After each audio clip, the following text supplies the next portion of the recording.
Chapter 472. Jiang Zhao said, "It's not about the woman." Qin Fian was at his wit's end. Was it that difficult to get information out of him? "Brother, you're older than Yi Chen. Why don't you just let him have his way?" Jiang Zhao licked his lips. "It's not about the woman. It's about who is in charge." Qin Fian dared to conclude that it was for a woman, but he didn't know why. He was so anxious that his heart was scratching like a cat, but he didn't dare to speak too confidently, for fear that he would miss out on a word or two. Jiang Zhao didn't know what Qin Fian was thinking. He asked, "Are you very free?" "I miss you," Qin Fian said casually. Jiang Zhao put the signed documents in front of him into a craft paper folder. He wrapped the folder with a white cotton thread and put it on his left hand. "Oh, you know that I like women." Qin Fian pursed his lips. "Even if you like men, I don't want to be incestuous. My taste isn't that heavy." Jiang Zhao picked up a folder on his right hand and took out the documents. He glanced at Qin Fian. "Your taste is so light. You have the lightest taste in our family." "That goes without saying. I don't even put salt in my food." Jiang Zhao couldn't help but laugh. In Haicheng, only Qin Fian dared to say that he was gay. He never felt that he was embarrassing his grandfather. "Yes, not only do you not put salt, but you also don't use fire. You just eat it raw." "Miss Tseng, you're here?" Jiang Zhao and Qin Fian heard Lu Cheng's voice outside the door and stopped talking. Qin Fian winked at Jiang Zhao. "Actually, Tseng Tingting is quite nice. You can try." Qin Fian shook his head and shrugged his shoulders to show that he couldn't accept it. "You know that I'm very loyal." Tseng Tingting was caught eavesdropping at the door by Lu Cheng. At this time, how could she care about being polite? The only thing on his mind was Qin Fian's question to Jiang Zhao, and the reason he was at odds with Zhuang Yichen was because of a woman. Women? Didn't the Ouyang Yen dump him long ago? This hurt Tseng Tingting's self-esteem too much. All these years, she had treated Jiang Zhao as Tang Seng, but where did this woman come from? It was Tseng Tingting's first time entering the house. She used the same imposing manner as when she went out in the past. She was arrogant. Lu Cheng knew that Qin Fian was there, so he didn't need to be in the way. He immediately closed the door and didn't dare to let strangers near the office. Tseng Tingting walked up to Jiang Zhao's desk and banged on it. She craned her neck and said, "Jiang Zhao, in life, you belong to me, Tseng Tingting, and in death, you belong to me. My father has already acquiesced to us being together. If you dare to fool around outside, I'll turn you into a eunuch." Jiang Zhao acted as if he didn't hear her at all. He said to Qin Fian, "Fian, didn't you miss me? Where are you going tonight?" Qin Fian pushed up the refined frame glasses on his nose and frowned. His devilish face looked miserable as he said, "Bro, you've broken my moral integrity to the point where I can't even pick it up. I still need a good reputation. Actually, I've never had any thoughts of incest." Tseng Tingting was about to go crazy from being ignored. She grabbed the pen holder on the table and was about to throw it at Jiang Zhao when Qin Fian's soul-stirring phoenix eyes suddenly lit up. He shouted, "Oh my God! I finally understand why there are more and more gays. It's because women are tigers." Tseng Tingting slammed the pen holder on the table.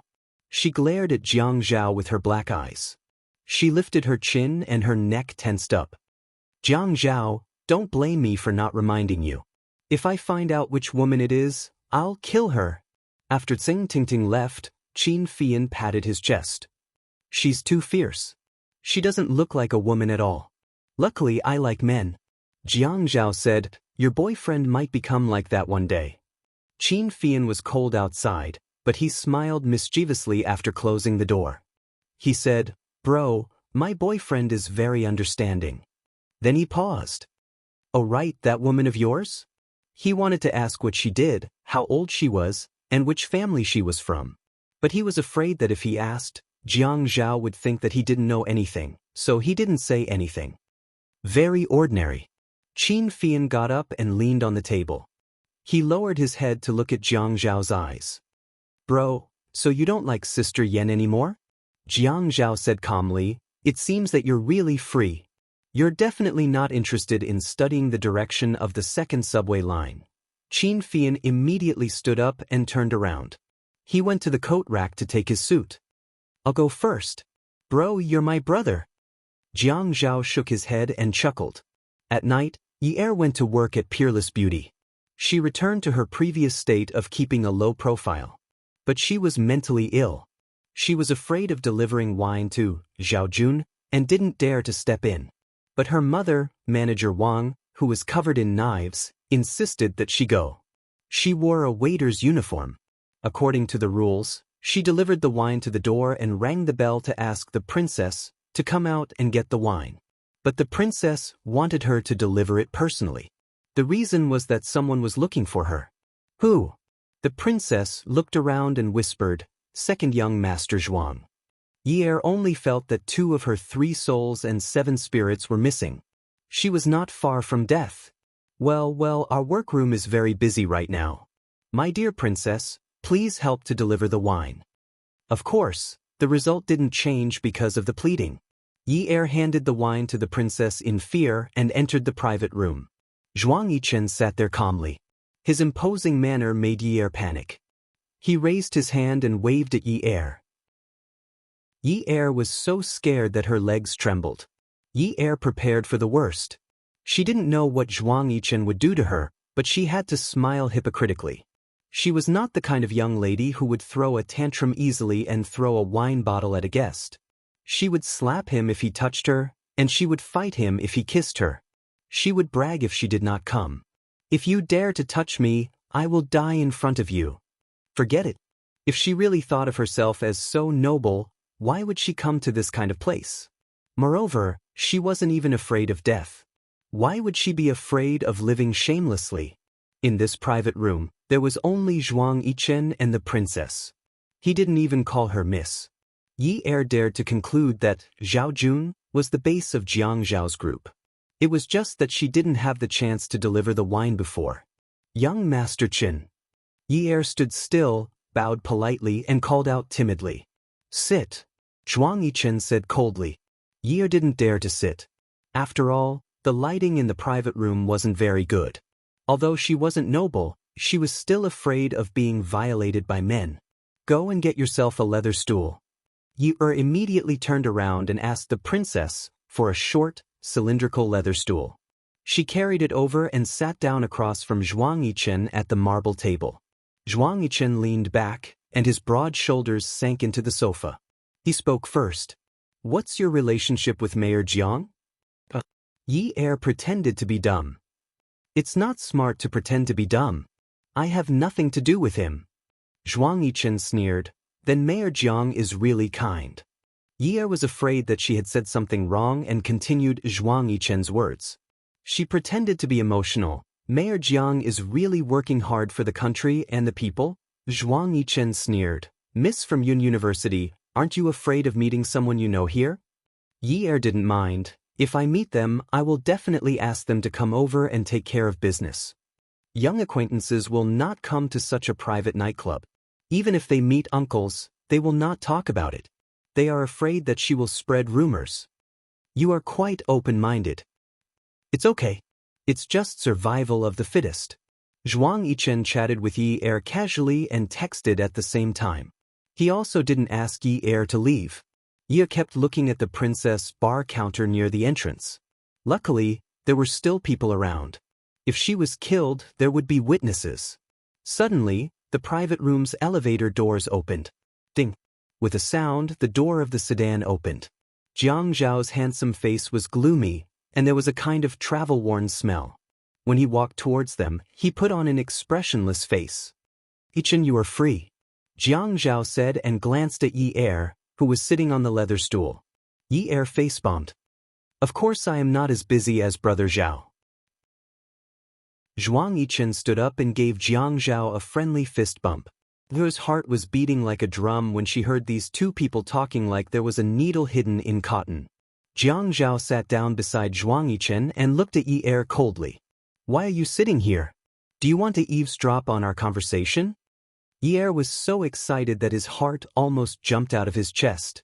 He stood up immediately. Then I shall not disturb you. Young Master Qin, Mayor Jiang, please take your time. Then he ran away. Zhuang Yichen looked at the door of the private room after the girl ran out and closed it. He poured a glass of wine for Jiang Zhao and smiled. Brother Zhao, why are you in such a hurry? I told you that I only want her to have a drink here. You still don't believe me? Jiang Zhao's expression was unreadable. He tapped the side of the wine glass, indicating that it was enough. You're thinking too much. Zhuang Yichen stared at the leather stool or had sat on and did not say anything for a long time. He leisurely swirled the crystal cup in his hand. The amber liquid inside sparkled under the dim light. After a while, he tilted his head to look at Jiang Zhao. His brows relaxed, but he could not hide the seriousness in them. He slowly said, Brother Zhao, I want to play a game of chess with you. Jiang Zhao looked at Zhuang Yichen and narrowed his eyes. He frowned when he saw the smile on Zhuang Yichen's face. Zhuang Yichen asked the princess to leave the private room. He knew that Jiang Zhao had always been conservative with his words and would not leave any room for gossip. He would not casually make a promise to express his attitude. He only needed to start and see if Jiang Zhao was interested. You know the reason why no one dares to not touch Yun Hongwei's case. He is just a scapegoat, Jiang Zhao nodded. Yes, the government is like a magnetic field. It's the same principle as the business world. It has its own balance. When it comes to scapegoats, there's only the beginning and not the end. Yun Hongwei is involved in this more or less because of himself. He is on the wrong team. The magnetic field needs to be reshuffled. It is reasonable for him to be the first to be involved. Yes, that makes sense. Zhuang Yichen bent down and reached out to pick up an exquisite steel cigarette case with a dragon totem on the marble table. With a little pressure from his fingers, the lid of the case opened. There was only one cigarette inside. He closed the lid and threw it on the table. He sat up straight and held the crystal glass, but did not touch it. No one dares to touch Yun Hongwei's case, but we don't know who the big boss is. Brother Zhao, don't you know? Attention, Song Shu 566. Chapter 473. Zhuang Yichen's tone had always been unhurried. Whether it was him or Jiang Zhao, they were used to this way of speaking. They were able to express their intentions, stabilize their aura, and not let others steal their true thoughts. They left room for leeway and could also test others. Jiang Zhao's sudden anxiety when he first stepped out of the elevator disappeared without a trace. At this moment, there was only a steady and restrained calmness. He leaned forward and opened the exquisite cigarette box. He held the cigarette in the corner of his mouth and took out a lighter. With a ding, he flicked open the lid. With a click, the bright orange flame wrapped in a faint blue core appeared in front of him. The flame was extinguished with a crackling sound. The smoke coming out of his mouth was accompanied by a soft sigh. Yichen, we've been brothers for 15 years, right? It started when Mom and I transferred to High City. A trace of warmth appeared on Zhuang Yichen's face, and the corners of his mouth curled up slightly. There are some things that you should let go of. Eager for quick success and instant benefits can sometimes lead to a complete loss. The gains don't make up for the losses. Brother Zhao, do you really know the big boss behind the scenes? Is it someone from the provincial party committee? What if I'm talking about a boss even higher up? Zhuang Yichen shook his head and gritted his teeth. Impossible. Zhuang Jingren can't have such great power. Jiang Zhao took another puff of his cigarette. The light from the cigarette but looked brighter than the lights in the room. He frowned and pressed the cigarette into the heavy crystal ashtray. No matter what, Zhuang Jingren is still your father. You're now ranked at the top of the invisible rich list. They don't know your true strength at all. Isn't that enough? It'll never be enough until I see the entire Zhuang family die, Zhuang Yichen said lightly, as if he was talking about something unrelated. Yichen, your surname is also Zhuang. My surname is Zhuang after my mother's. The conversation reached a bottleneck that they always encountered. Zhuang Yichen raised his head and drank the wine in his hand, leaving not a drop behind. He casually threw the glass away, and it landed steadily on the table. It only shook a few times before falling flat. Zhuang Yichen casually but heavily leaned on the sofa. His voice lowered as he said slowly, "If I say that I want to intervene in Yun Hongwei's case, what do you think, Brother Zhao? Have you heard of something recently? Jiang Zhao did not answer Zhuang Yichen directly. He did not want to continue this topic. The tacit understanding between Jiang Zhao and Zhuang Yichen was based on their 15 years of friendship. They made use of each other, but they also treated each other with sincerity. It sounded paradoxical, but there was nothing wrong. There's no way you don't know about the rise of a new family in Sea City. Zhuang Yichen's interest was suddenly piqued. You mean the Shi family in the south? Yes, Haiqing started out 2 years ago. At first, they did import and export business, then they moved into hotels and real estate. This year, they acquired a game software company with potential. They're developing at an astonishing speed. Zhuang Yichen wasn't surprised. He already knew. A new family that can establish themselves in Haiqing in 2 years and expand their business to such a large extent must have a lot of money. Otherwise, they're also from the Red Sect. Jiang Zhao shook his head. Not too much. But I can't find any information about them. You want me to help you investigate? Jiang Zhao said, I want to know the background of these powerful families. It's not convenient for my dad to use the military's resources to investigate some things. You've always known the bottom line. Haiqing needs to be a big cake for my political achievements to come out quickly. Zhuang Yichen laughed out loud. You still have the nerve to say that I'm eager for quick success? We're just the same. Besides, you're trying to pull people in to steal the cake from me. Why should I help you investigate? Jiang Zhao smiled faintly. There's no such thing as an eternal enemy. Enemies can work together. Plus, from what I see, you might end up eating them. You've always had the ability to do that. Zhuang Yichen raised his eyebrows. You sound so confident. Aren't you afraid that I'll eat you one day? Jiang Zhao didn't seem to care, but his tone was confident. You'll never eat your own food and let it rot. Zhuang Yichen laughed out loud again. When Yi Er was about to get off work, she received a message from Jiang Zhao telling her not to see him for the time being. Yi Er couldn't wait to see him.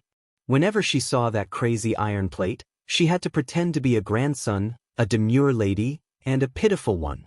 She didn't even get nominated for an Oscar, Golden Horse, Golden Rooster, or Golden Eagle Awards. She still had to work hard to act. The next time she participated in China's Best Acting, I'm an Actress, she would definitely become famous. Yi Er returned home. Early the next morning, Zhou Yan came looking for her and had a big fight. Not only did this ruckus not affect Yi's mood, but it also gave her an indescribable sense of joy. She finally understood the beauty of power. Previously, she only felt the darkness and filth of power. Power made her run into a wall everywhere. She had to beg for help, learn to live by people's expressions, and be cautious. In the past year, she only felt that power was like a demon's hand, choking her neck. She didn't die, but she couldn't breathe properly. In the face of power, she knew that there were things in this world that were more unfair and filthy than money. Money could buy a lot of things, but sometimes, no amount of money could buy an unspoken rule under the balance of power. For example, her father, the more Zhou Yan's face was red, the more she felt that the sky was blue. Zhou Yan's face was full of disdain.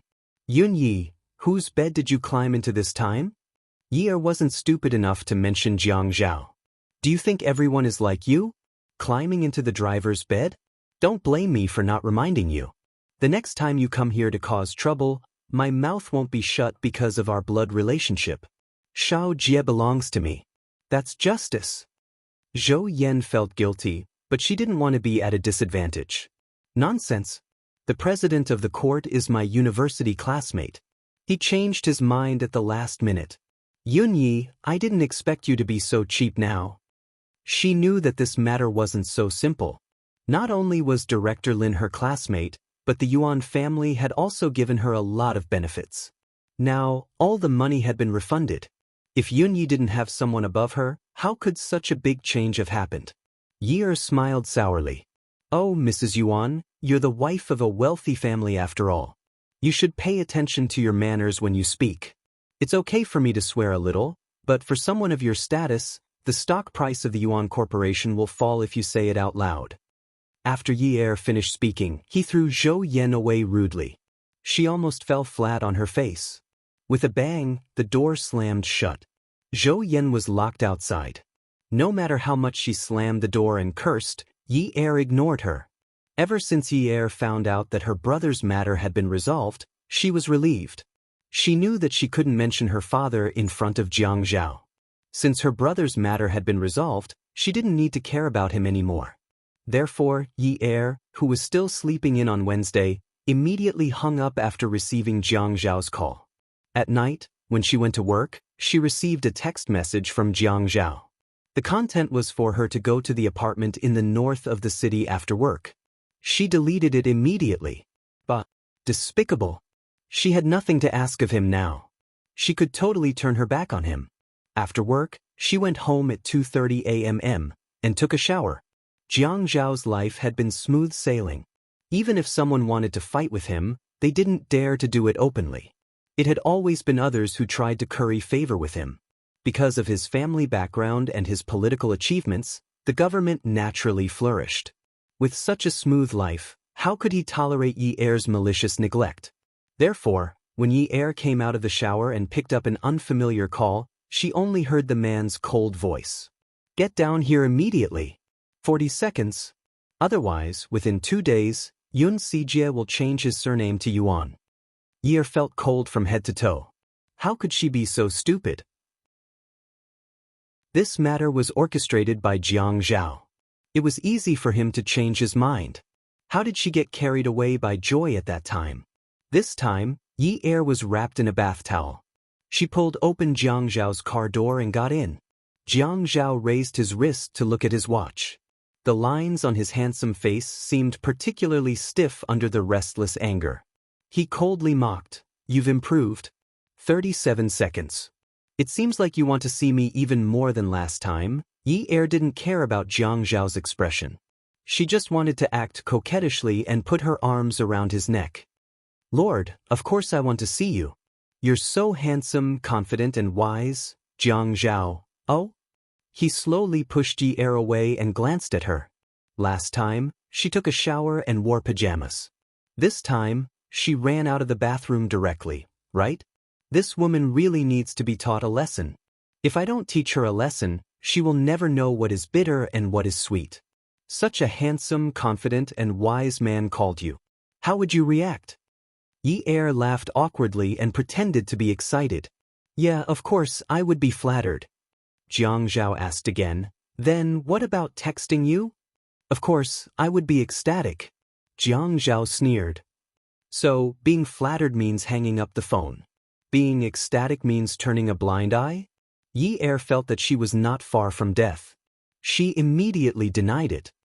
How could it be? Jiang Zhao didn't say anything and started the car. Yi Er then realized that she was only wrapped in a bath towel.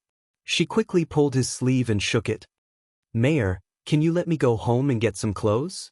Jiang Zhao snorted and smiled. "It's very late. Time is money. Why should I waste money for you?" Yi Er's flattering smile froze on her face. She thought that this guy must have eaten poisonous snakes since he was a child.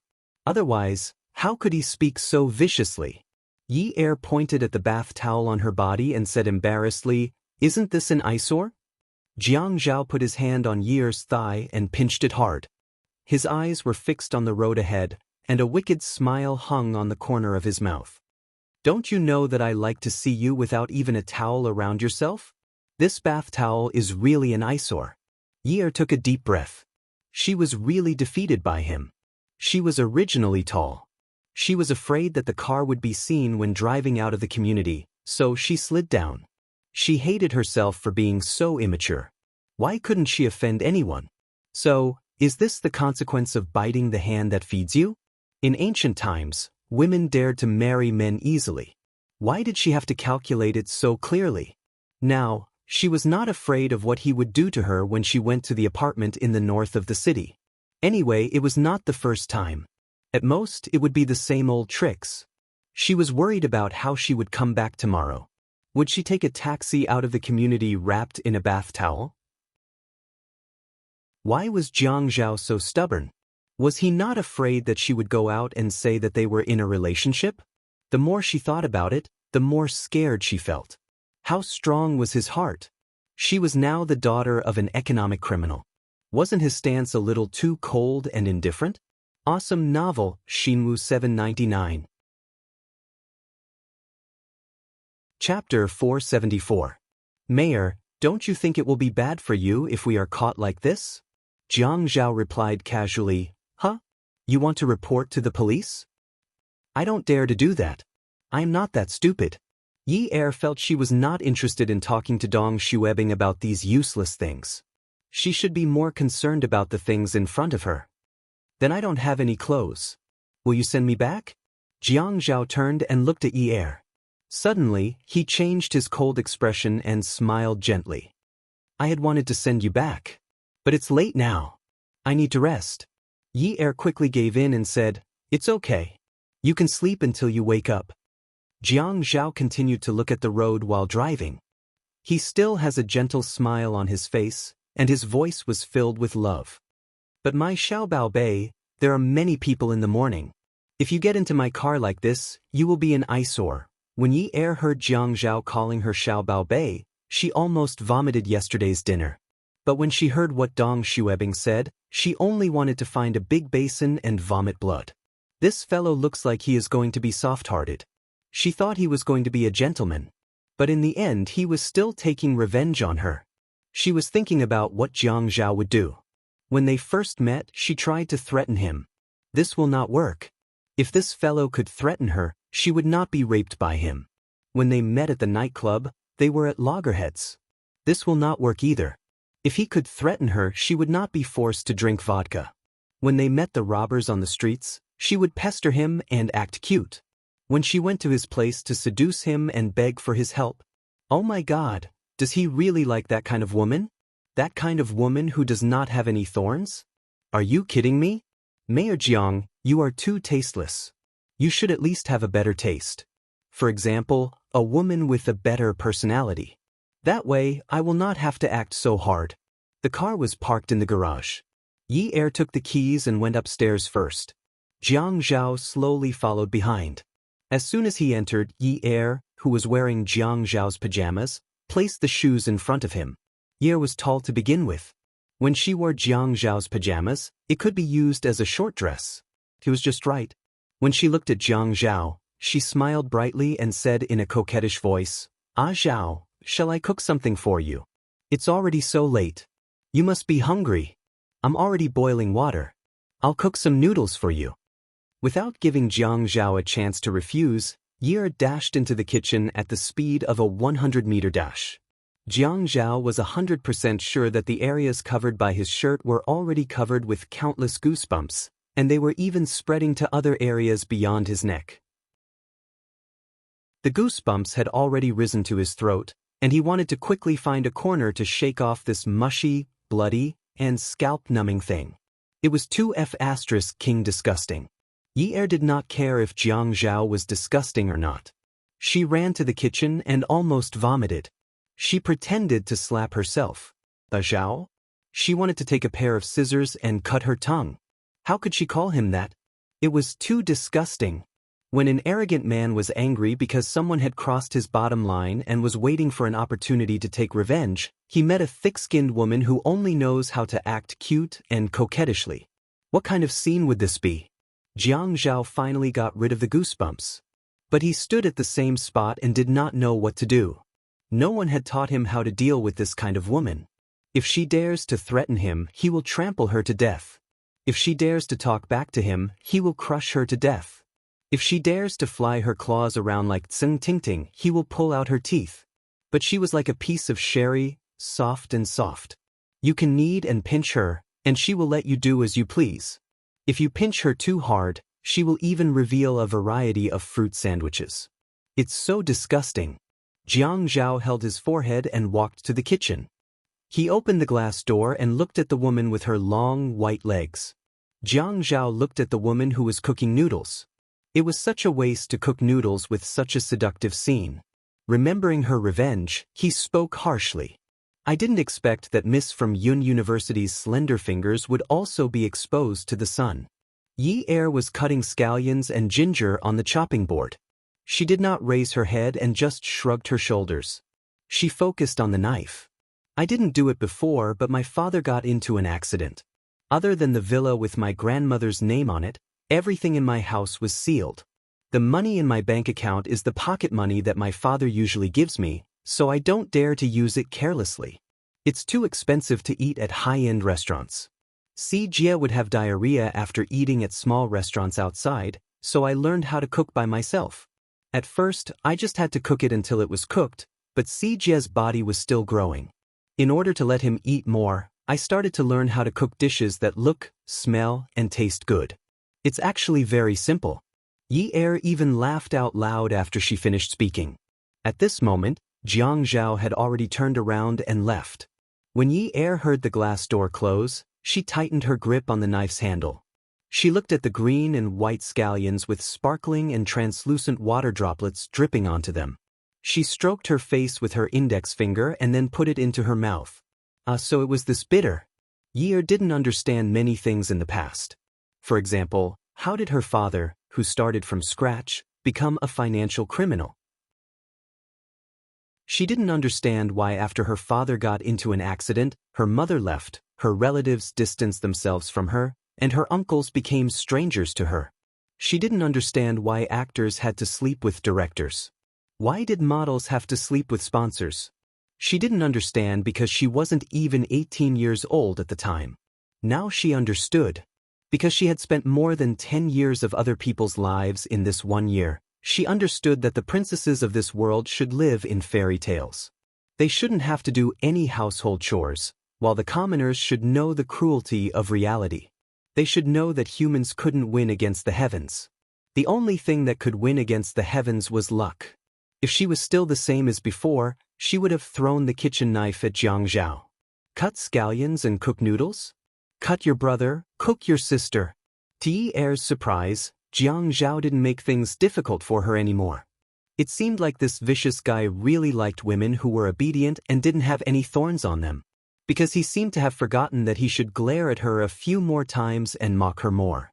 He just went to bed and turned off the lights after taking a shower. When he kissed, he was like a real prostitute. It turned out that the kiss of a prostitute was soft and lingering, as if there was a magnet in each other's bodies. Jiang Zhao was far more gentlemanly in bed than out of bed. After he took off his clothes, the passionate and gentle collision made people feel like they had barged into a gorgeous dream created by a dream creator. Yi felt that this was a beautiful dream. The doorbell's ringing didn't seem to be in a hurry, but it started ringing again after it finally stopped. Yi really didn't want to move.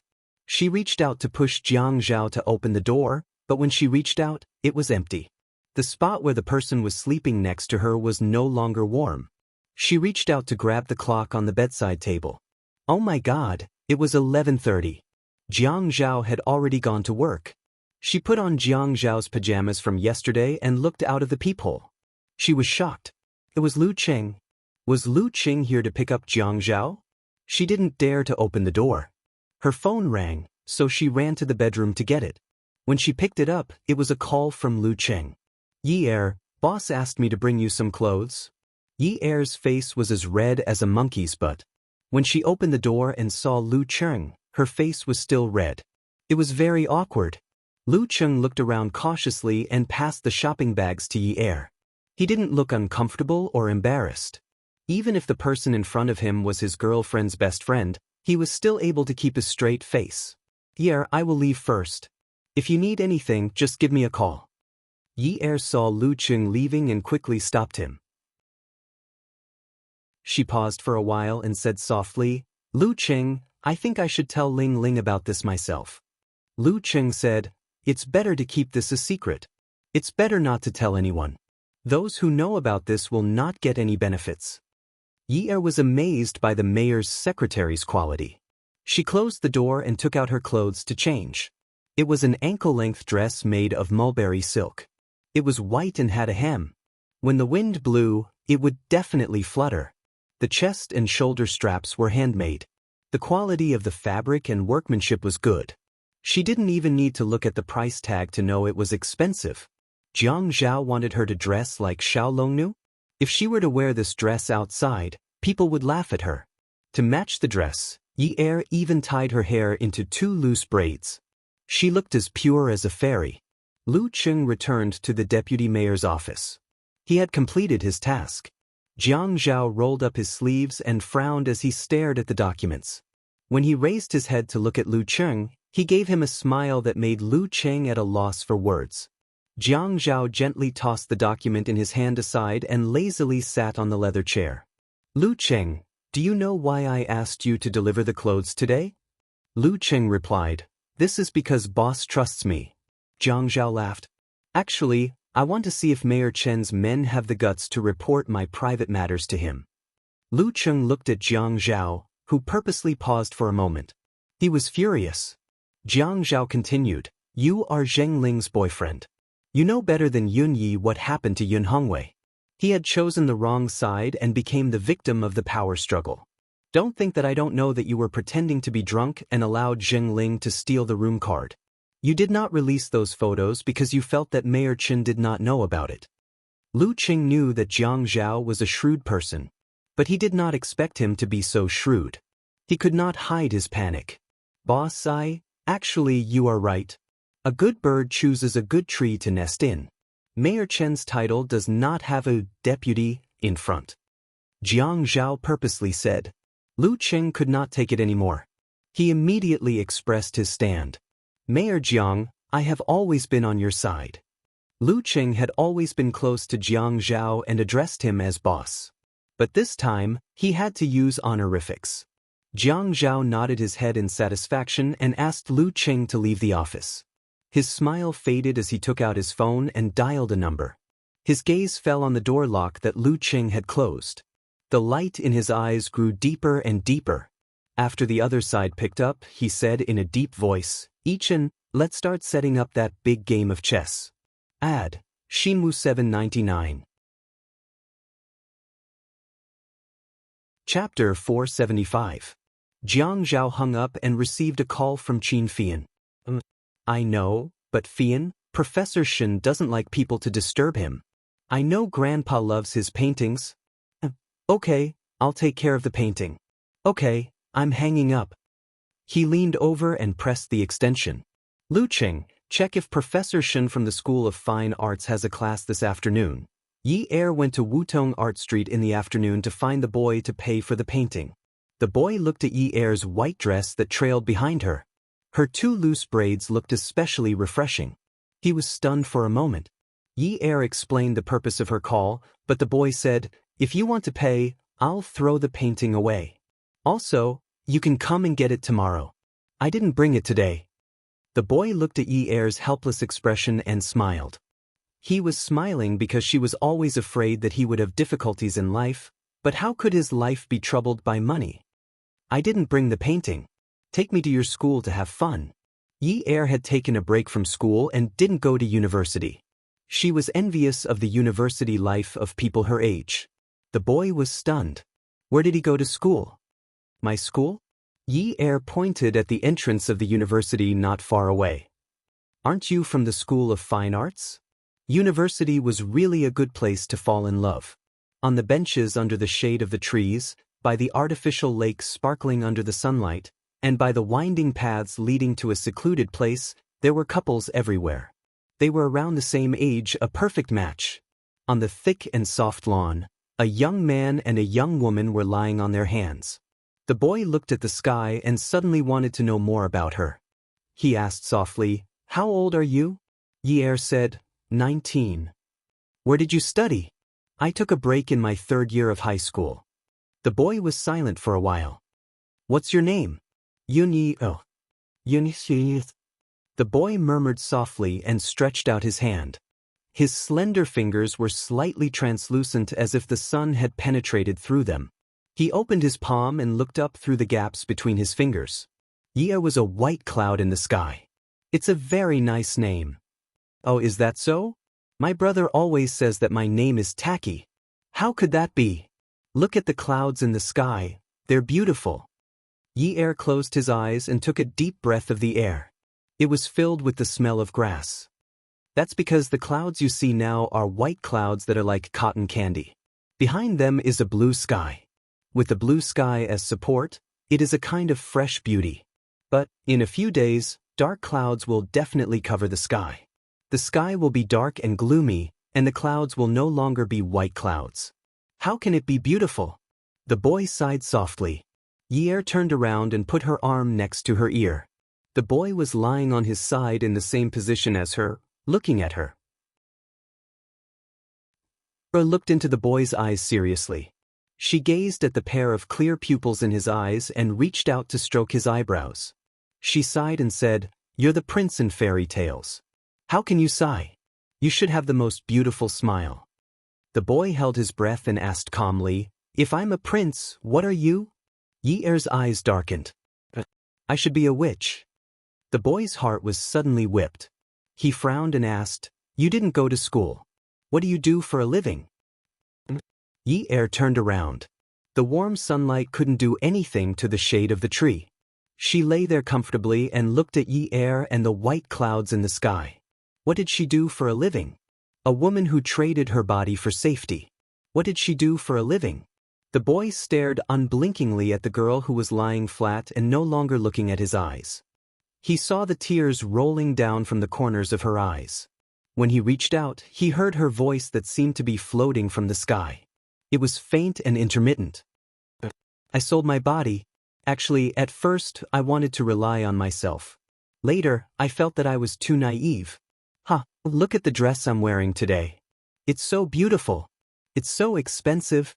If I didn't buy it myself, I wouldn't bear to spend that money." The wind seemed to have stopped at this moment. He seemed to have heard the sound of tears falling into the grass. It was so loud, like glass beads hitting a thick steel plate. The shattering sound could penetrate a person's fragile eardrum. At this moment, a black Audi used by the government slowly drove into the quiet and beautiful art campus. Yi-er ran away from the lawn. She used almost all of her strength. She never knew that breaking herself for others to see was such a cruel thing. She thought that she would be able to calmly talk about it, but she couldn't persevere. She selfishly thought that she could finally expose herself in front of a pure and flawless person and pour out all the rubbish in her heart. But she really shouldn't have polluted his world. She didn't expect to bump into the black Audi. She felt like she was dreaming when Jiang Zhao asked her to get in the car. The person who was driving was Lu Cheng. He was still a high-quality secretary. He was so calm and he directly ignored her. Jiang Zhao looked at Yi-er sitting alone by the car door. She didn't move closer to him. He patted the seat beside him and said, "Come here." Yi-er moved over and sat properly. She sat in a dignified manner, like a lady from a wealthy family. Jiang Zhao reached out and smoothed the hair on Yi-er's shoulder. Then he played with her braids in his hands.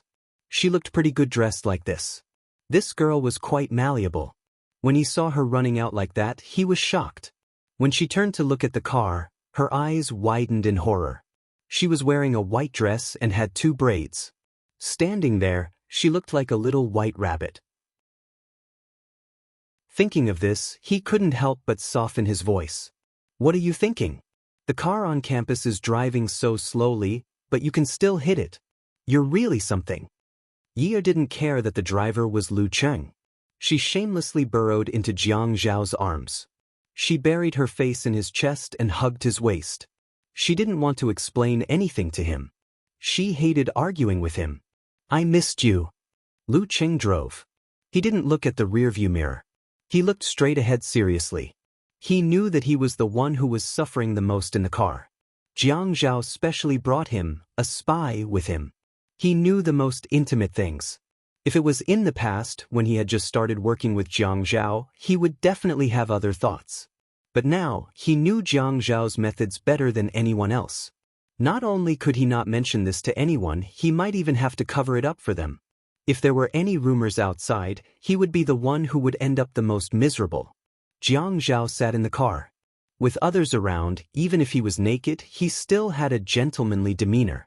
He would never touch and caress a woman in front of others as if he had never seen a woman before, even though he really wanted to eat the rabbit in his arms. He pulled Yi-er's hand from around his waist and placed it on his lap. He patted it gently. "What do you want to eat tonight?" Yi-er sat up. She held onto Jiang Zhao's arm and leaned on his shoulder. "I still have to go to work tonight. I'll just eat something later." What I mean is, you'll have dinner with me tonight. What do you want to eat? Yi Er was speechless. Was she that stupid? Of course, she knew what he meant. Did she not make herself clear enough? She didn't want to have dinner with him. What I mean is, Chinese food or Western food. Jiang Zhao's voice was cold. When he tilted his head to look at Yi Er, his jaw dropped. His questioning tone was full of charisma. Yi Er glared at Jiang Zhao. This damned man. Was he trying to pull out all the thorns on her body? Did she look like she needed to be taught a lesson? She was angry and refused to listen to him. Malatang. Lu Cheng, book a private room for Taj tonight, Jiang Zhao instructed calmly. Then he looked down and fiddled with the little hand in his palm. Indian food. Yi Er sighed. She knew that Jiang Zhao was constantly reminding her not to fight with him. Otherwise, she would regret it and wouldn't even have the chance to choose again. But why should she listen to him? Was he going to use his official methods on her now? Since she couldn't fight him head-on, she would just have to act. Ah Zhao, I don't like Indian food. Jiang Zhao pulled the back of Yi Er's hand to his lips and kissed it gently. Then he wrapped his hands around it and rubbed it gently against his chin. Yi Er almost fainted, but when she took a closer look, she saw that his eyes were full of cunning. When he looked at Yi Er and smiled, he purposely seduced Yi Er's soul, making her shiver. His tone was as if he was pampering and forgiving a young girl. He was really considerate. But I like to eat it. But don't worry. Since you like to eat malatang, I'll get someone to pack a portion for you. Even if you want to eat 10 or 100 portions, I'll get someone to send it to you. Yi Er was so angry that she was bleeding internally. She was going to eat Indian food at a high-end restaurant like Taj, and he was going to pack a portion of malatang for her? What was this? What was this? 100 portions? Was he trying to eat her to death? How could he think of this? Bah! This crazy man. Sorry to disturb you. Did you see a girl? She's very pretty. She's wearing a white dress that reaches her ankles. Her hair is tied in 2 braids and is dyed chestnut. She's so tall. Excuse me, did you see a girl running over from that side? When the boy came back to his senses, Yunyi had already been blown away by the wind. He asked and gestured to the people he met, but he didn't know if it was because he didn't express himself clearly enough. Or did they really not see her before? He didn't believe that this person would just vanish from the face of the earth like that. The decoration of the high-end Indian restaurant was far more impactful than the taste of the food. It felt like they had entered a house made of gold. Everything was golden and gorgeous. Sitting at her seat, Yi Er looked at the malatang that had been packed in front of her. Then she looked at Jiang Zhao's elegant movements as he chewed and swallowed slowly. She felt that eating this meal felt like a year. Jiang Zhao acted as if he had seen Yi Er by accident and asked, "Why aren't you eating? Does this malatang not taste good? Or you can tell me the address and I'll get someone to buy it." Yi Er glared at Jiang Zhao with hidden bitterness. If she glared at him, she would get pregnant with twins. Come over here." The table was a big round table. Yi Er and Jiang Zhao were like the cowherd and the weaver girl, separated by a Milky Way. At this moment, Jiang Zhao waved at her, so she tactfully went over to him, Gigai. Jiang Zhao used the napkin in front of him to gently wipe the corners of his mouth. Before Yi Er sat down, he pulled her to sit on his lap and hugged her. He rested his chin on her shoulder and spoke as if he was coaxing a child. "Today's malatang doesn't taste that good. Why don't we eat some Indian food?" Yi Er bit her lip. This jerk. The man held her in his arms and put on a pair of disposable gloves. He peeled off the tender meat of the grilled prawn and fed it to her. "Is it spicy?" Yi Er ate with relish. No. This kind of treatment was hard to come by. She pointed at the curry crab and said, "Dip it in the curry." Jiang Zhao's movements were not affected at all as he peeled the prawn with the woman in his arms. He dipped the peeled prawn in the curry and fed it to the woman. He said slowly, "I found a better school for your brother. If you agree, you can transfer him to another school. Since you're with me, I can't mistreat you." She was with him just like that? Was he addicted to sleeping with her? Yi Er couldn't swallow the prawn in her mouth. Jiang Zhao picked up the glass of water in front of him and fed her. He kissed her on the cheek and said, You can't look for those old foxes who know too much about the dark side of the world for your dad. The more power they have, the more they won't interfere. I'll give you a clue. A girl who's still in her second year at the media college. Do you know what newborn calves are not afraid of tigers means? Awesome novel, Shinwoo 799.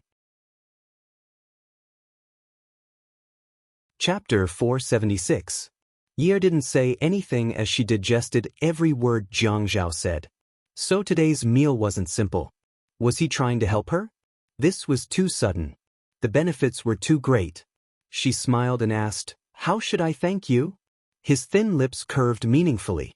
He lowered his head and buried his face in Yi Er's chest, rubbing her soft breasts with his nose.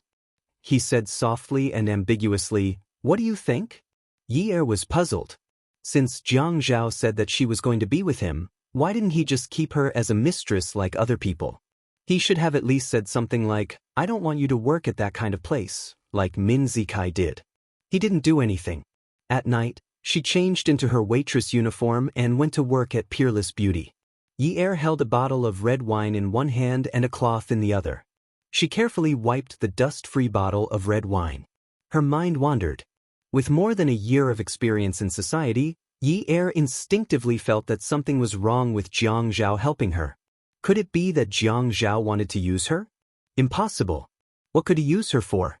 Jiang Zhao received a call from old Master Qin that night, so he drove his A8 to the Qin family's old mansion.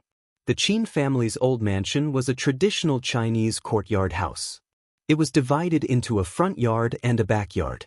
The backyard was for the guests, and the reception was in the front yard. Old Master Qin was wearing a silver-gray button-down shirt. He sat on the sofa in the living room next to the main hall. His hair was already white, and even his eyebrows were slightly gray. He fanned himself from time to time, exuding a sage-like aura. The moment Jiang Zhao entered the living room, he saw Tsing Tingting holding Grandpa's arm and chatting. Grandpa wouldn't ask him to come and see Tsing Tingting, right? Grandpa didn't seem like such a boring person. Tsing Tingting still looked virtuous. When she saw Jiang Zhao, she stood up and asked the servant to make a cup of coffee for Jiang Zhao like the mistress of the house. Jiang Zhao laughed heartily. "Grandpa, it seems that I've been deeply influenced by you. I always think that tea tastes better." Tsing Tingting's snow-white face instantly flushed red. "Zhao Zhao, Tingting is just being kind." Old Master Qin tried to smooth things over. "Come and sit here. I have something to tell you." Jiang Zhao answered and sat down on the other side of Old Master Qin. Old Master Qin called a servant. "Quan, take Tingting to the garden to have a look. It's a miracle that the orchids I planted last month are alive." "Grandpa, I'll stay here to accompany you." Tsing Tingting knew that her grandpa wanted her to leave, but she didn't want to leave. She also called him Grandpa, like Jiang Zhao did. "Tingting, that orchid wasn't supposed to be planted in this season, but Grandpa helped it survive. Don't you think Grandpa is amazing?" Tsing Tingting knew that she could not force him, so she could only leave resentfully. "Zhao Zhao, an old friend of Grandpa's is coming to visit tonight. He said that he wants to see you." Old Master Qin's expression froze. He looked up at the big clock on the wall and seemed to be a little depressed. "About 10 o'clock. See me?" "The Shi family in the south. You must have heard of it." Jiang Zhao frowned slightly. "The Shi family in the south? Grandpa's old friend? He has been in High City for more than 2 years, and Grandpa just mentioned it?" "Yes, I've heard of it. It has developed rapidly in the past 2 years. I didn't expect that he is Grandpa's old friend." "He is an old friend of both your grandpa and Ruerue's grandpa, Oldwin. His roots are so deep? He also has a relationship with Grandpa Wen?" Jiang Rue's grandpa used to be the richest family in Jiangzhou.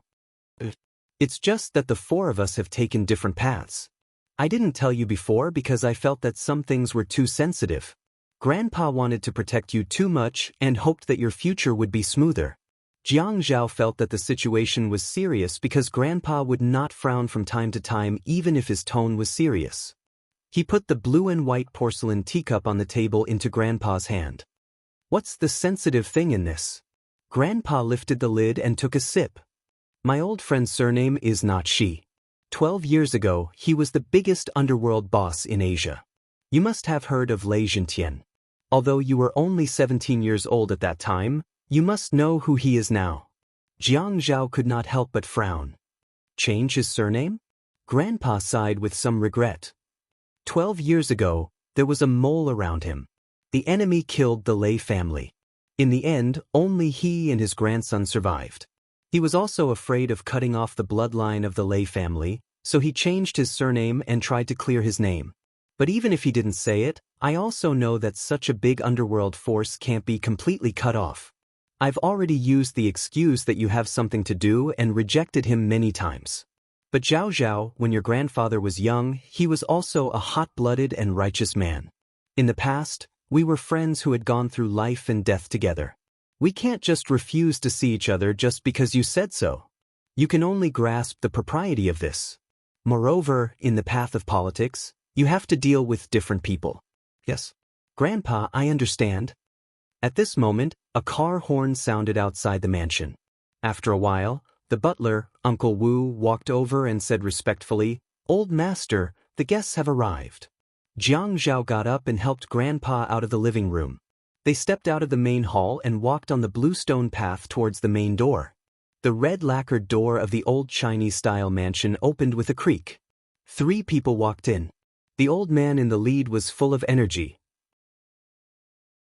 On his left was a burly man in a suit who carried a few expensive gift boxes. The handsome young man on the right was particularly outstanding. He had a beautiful and fair face, a slender figure that didn't seem frail, and his eyes were clear and untainted, as if he wasn't tainted by the secular world. The leading old man walked to old Master Qin's side and patted his shoulder heroically. His voice was loud and clear. "Old Qin, you've also started to dress like this and pretend to be refined. Look at you, I've learned bad things from you. Remember to call me old Mr. Shi." Grandpa Qin was not angry. "Old Mr. Shi? You're still so rude even after learning so much. Don't tell others that I'm your teacher." Jiang Zhao and the young man stood at the side and laughed. The young man bowed politely to Grandpa Qin. "Hello, Grandpa Qin." Grandpa Qin quickly helped the young man up and looked at old man Shi. "Old Shi, this is Unwu, right?" The more he looked, the more satisfied he was. Look, this is more like what I taught." Jiang Zhao also bowed to old man Shi. "Hello, Grandpa Shi. What era are you in? You still need to be so polite. Look at Zhao Zhao. He's so handsome and manly. Unlike Unwu, he looks like a weak scholar." Old man Shi helped Jiang Zhao up. Although he said that, his hearty laughter told everyone that he was very happy. The young man looked at Jiang Zhao and nodded politely. When he smiled, the smile melted into his eyes. His eyes were clean and bright like the warm sunshine of early spring. He extended his right hand and shook it like a gentleman. "Zhaoge, I'm Shi Unwu. Nice to meet you." Jiang Zhao shook Yunwu's hand and patted him on the shoulder. "Nice to meet you too. I'll come here often." Unwu always spoke politely and gently. "I'm just afraid I'll disturb you." "How's that possible? Let's go in." As they walked into the living room, the 2 old men bickered with each other. Old man Qin was wearing a Chinese-style jacket with buttons on the front. His trousers were also loose silk. When he walked, his footsteps were light and gentle. His scholarly aura was very strong. However, when he spoke, he did not sound scholarly at all. "Old man Shi, don't tell me that you came up with the name Unwu." Old man Shi snorted and said, "If I didn't come up with it, did you? Grace and blessings, blessings and blessings, blessings and blessings from the heavens, have you ever studied? I'm afraid you don't understand such profound logic." Old man Qin snorted. "I've studied more books than you've eaten salt. Among us, you're the only one who doesn't study." Old man Shi asked indifferently, "Oh, then have you seen Naruto? It's very popular. Have you seen it?" Old man Qin's eyes widened. "Naruto? Fire, what is Naruto?" Pft. Jiang Zhao and Unwu looked at each other and couldn't help but laugh. Unwu raised his hand and whispered in Jiang Zhao's ear, "I'm the one who read that comic." Actually, Grandpa only saw the name on the cover and said that I didn't learn and only knew how to read children's books. Pa. Jiang Zhao shook his head and smiled. Was this really the old Lei Zhentian? It was too unbelievable. He whispered to Unwu beside him, after seeing your and my grandfather's, I'm really looking forward to the scene when Grandpa comes to Haicheng to celebrate Grandpa's birthday next month. That scene will be even better. Yunwa's eyes shone with warmth. Really? Then we'll have a good show to watch at Grandpa Qin's birthday. Seng Tingting originally thought that old man Qin had sent her away to talk to Jiang Zhao about her. She didn't know that he was meeting guests. He didn't take her seriously at all. But weren't there guests here?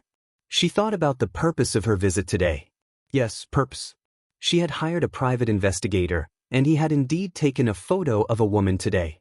That woman was the daughter of a damned economic criminal. She had gotten into his car at the Academy of Fine Arts and even had a meal with him. She wanted to use the photo to question Jiang Zhao. Was it not because of her father that he could become the deputy mayor? What did he dislike about her? She wasn't any worse looking than Yun Yi. Jiang Zhao had almost forgotten about Seng Tingting's existence. However, when he saw Seng Tingting walking towards them like a hostess, he realized that there was actually a woman in this world who was even more thick-skinned than Yun Yi. However, this kind of thick-skinned method was different. Yun Yi had never taken the initiative to jump out and annoy him. She was thick-skinned to please him. Although that kind of shameless fawning was very fake and overboard, it always revealed a kind of adorable vigor. Wasn't Seng Tingting's sense of propriety too much? She was either excessively dignified and reserved, or excessively unreasonable. Yunhu was at most a wall on top of a wall. She would fall wherever the wind blew. Seng Tingting was a serious polarization. The gap between the rich and the poor was too big. This was a serious social problem, and it was worth paying attention to. But Feng Yu didn't want to pay attention to her. If he did, he would be looking for trouble. So, he chose to ignore her. At this time, Seng Tingting felt that she was being slapped in the face in front of everyone. She was the beloved daughter of the provincial party committee's secretary. Jiang Zhao had to be polite to her father. Why was he being so arrogant? Jiang Zhao, let me ask you. How long had the woman in your car been with you? Don't try to deny it. I had taken a photo, and the photo is in my bag. Don't make me ask you in front of so many people. I don't think Grandpa wants to hear her name at all. Seng Tingting stood on her tiptoes and whispered into Jiang Zhao's ear. Jiang Zhao's face turned cold. He avoided everyone's gaze and glared at Seng Tingting. When he turned to look at Unwu and Old Man Shi, his face was still full of smiles. Grandpa Shi, Unwu, I'll send you guys off first. Unwu politely declined. Grandpa Qin, Brother Zhao, I'm disturbing you guys so late. Don't send us off. Rest early. Jiang Zhao still insisted on sending the guests to the car. The driver went to the garage to pick up the car while they waited at the entrance. Unwu smiled and chatted with Old Man Qin the whole time. Seng Tingting stood beside Jiang Zhao and snorted, Who does Yun Yi think she is? I've warned you before, be careful that I don't kill her. When Jiang Zhao and Unwu heard this, they both turned to look at her. Ad, Song Shu 566. Chapter 477. Jiang Zhao's eyes were filled with warning. He knew that Seng Tingting was deliberately putting pressure on him. Otherwise, she would complain to his grandfather. This was the reason why he didn't like her very much. Since she was young, she had never been skilled in complaining. She never knew how to be tactful. Yunwa's eyes were filled with confusion. This girl was really something. She looked gentle, but her words carried a lot of weight. Who was she going to kill? He didn't hear clearly. At this moment, the Shi family's chauffeur had already arrived at the entrance. It was a luxurious Lincoln. The butler opened the back seat door for them. The smile on Jiang Zhao's face froze when he saw the car drive out of the small road. Old Master Qin's face suddenly darkened. All of you come in. Jiang Zhao treated Seng Tingting like a big brother playing with a little sister when they were young. Ever since she started having feelings for him, Jiang Zhao would avoid her if he couldn't afford to offend her. At most, he would mock her or ignore her. This time, he was glaring at her fiercely. Seng Tingting pressed her chest, not daring to move. Jiang Zhao said in a low voice. Sing Ting Ting, I'm warning you. If you dare say a word in front of grandfather, I'll let you know the meaning of regret. The summer night was very quiet, especially when the housekeeper and servants saw that their sage-like old master was actually angry. No one dared to make a sound. In the main hall, Grandfather Qin sat on the main seat. Sit down and speak clearly. Sing Tingting looked carefully at Jiang Zhao, who had already sat down. She remained standing and asked softly, Grandfather, what did you say? Say what you said just now. Who were you going to kill? Sing Tingting panicked. No, Grandfather Qin said. Tingting, grandfather will be frank today. Although the Qin family started out as a business, and Zhuahao and Jiang Zhao are both my grandchildren, grandfather has never treated them as outsiders. They are all the treasures of the Qin family. They are in the military and politics, so they can't afford to offend people. Leaving the Qin family aside, if grandfather Zhao Zhao hears what you said, I'm afraid he will have a bad impression of you for the rest of his life. Sing Tingting didn't dare to say anything else. Grandpa, I'm just saying. It's Zhao Gij who's been ignoring me, so I said that on purpose.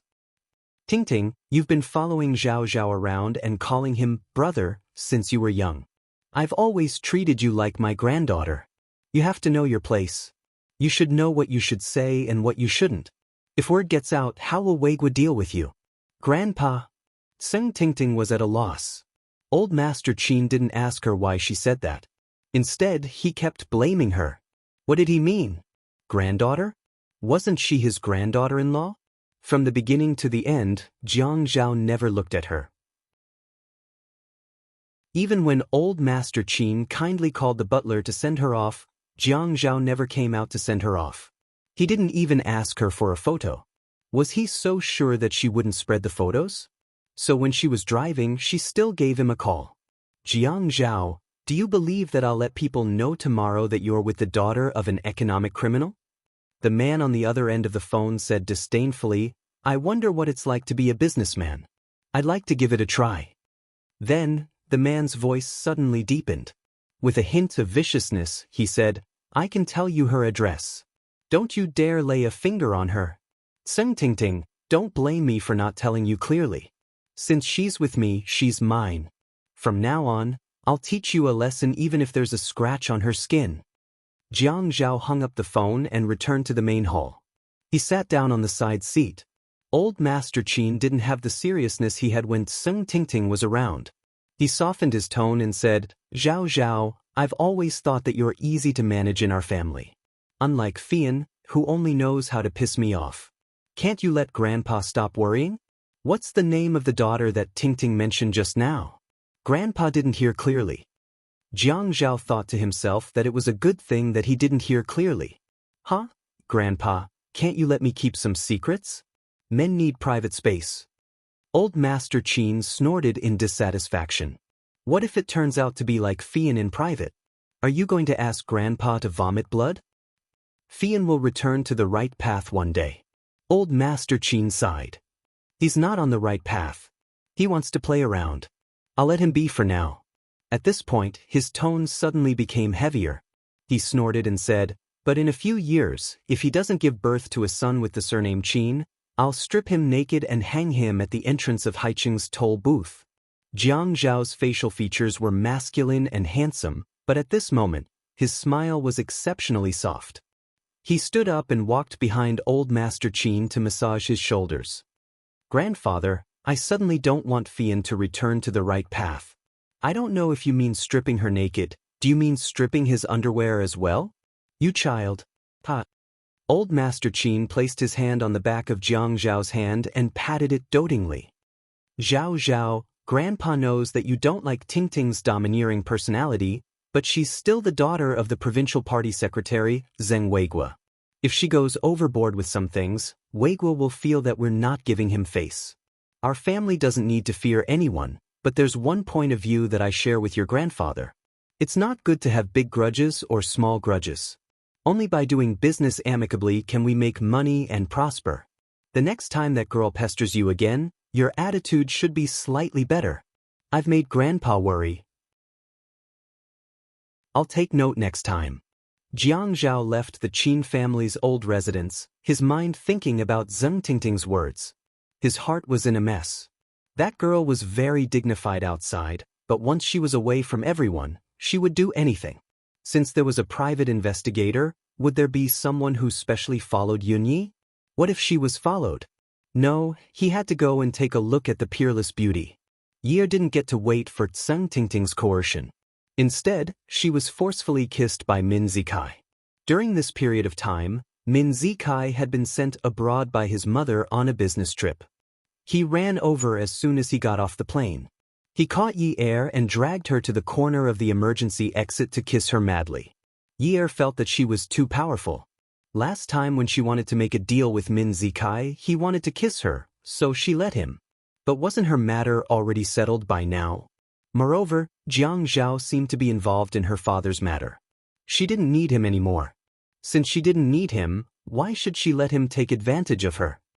Let go of me. Yi Er almost shouted, but she was afraid that people would laugh at her, so she could only push him with all her might. Min Zikai wasn't willing to let go of her. He had missed her for so long. Hugging her in his arms, a kiss wasn't enough. He tightened his grip on her. Yi Er, although I'm not in the country during this period, I got someone to buy you an apartment. I've already settled the company matters. Your brother's matter will be settled soon. I don't need your help with my brother's matter. Yi Er had promised Mother Min that she wouldn't tell Min Zikai about their conversation, but she didn't want to explain. What do you mean you don't need my help? Yi Er, I love you. I'll treat you well in the future. I won't leave you alone again. Really? Let me take care of you in the future. I won't let you suffer anymore. As for Jiang Zhao, he got someone to ask Director Lin the moment he arrived at the Peerless Beauty. Yi Er had already gone out to deliver drinks. He came out to ask a few more people from the service department, but they all said that they didn't see Yi Er. He thought of Zheng Tingting's arrogant personality and the harsh words she said. He was anxious and unbearable. He was afraid that Zheng Tingting would act rashly and take him away, doing something irreversible. Along the way to the emergency exit, he saw a touching scene of people from the Qing dynasty hugging each other tightly and confiding in each other. There were many touching words and vows of love. I love you. I won't leave you alone again. I won't let you suffer anymore. How disgusting. They could film bitter Korean dramas. Jiang Zhao wanted to leave. After all, nothing had happened to her. The old Qing dynasty people here were like firewood burning with passion. It was normal for old feelings to rekindle. It had nothing to do with him. But when he thought about it again, why does this have nothing to do with him? This woman even slept with him last night. Just now, he was afraid that she would be killed by someone, causing him to worry for nothing. She actually dared to run to such a place where even ghosts couldn't find her to have an affair with her ex-fiancé. Did I disturb you? Jiang Zhao immediately got rid of the dark clouds on his face and put on a fake gentlemanly smile. He stood beside the wooden door and looked handsome. When Yi Er heard Jiang Zhao's voice, she panicked and almost lost her balance. Min Zikai hugged Yi Er and turned around. He was also surprised to see Jiang Zhao. How could he forget who was the one who carried his fiancée up to the 6th floor that night? Also, Yi Er had told him that they had gone on a date. Min Zikai was handsome and looked gentle. But when he looked at Jiang Zhao, there was hatred in his eyes. So, Deputy Mayor Jiang Zhao also came to this kind of place to observe the situation? Actually, other people would not call Jiang Zhao deputy unless the mayor was in front of them. But Min Zikai purposely called him deputy. It was obvious that he was provoking him. But Jiang Zhao did not mind. He was a deputy mayor. But the most important thing was that none of the deputy mayors were younger than him. So, he did not feel uncomfortable. What he was angry about now was Yunyi, that damn woman, still dared to stay in Min Zikai's arms. Yi Er could sense the murderous look in Jiang Zhao's eyes. Although she had only met him a few times, they had been intimate before. She was good at observing people's facial expressions.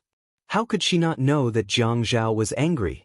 If this young master was angry, she would be the one in trouble. Yi Er analyzed herself clearly. She had multiple personalities and multiple personalities. When she met a wolf like Jiang Zhao, She had to hold her breath and pretend to be dead to escape. When she met a boy who liked to draw, she could act like an innocent girl without any pressure. When she met Min Zikai, she could throw a tantrum and do whatever she wanted. Anyway, he would listen to her. Taking advantage of Min Zikai's distraction, she pushed him hard and jumped out of his arms. She ran past Jiang Zhao and ran. Jiang Zhao saw Min Zikai was about to chase after Yi Er, and he grabbed Min Zikai's shoulder forcefully. But there was a smile on his face. "Young Master Min, I had just met Mrs. Min 2 days ago. She is very worried about you." Min Zikai's face changed.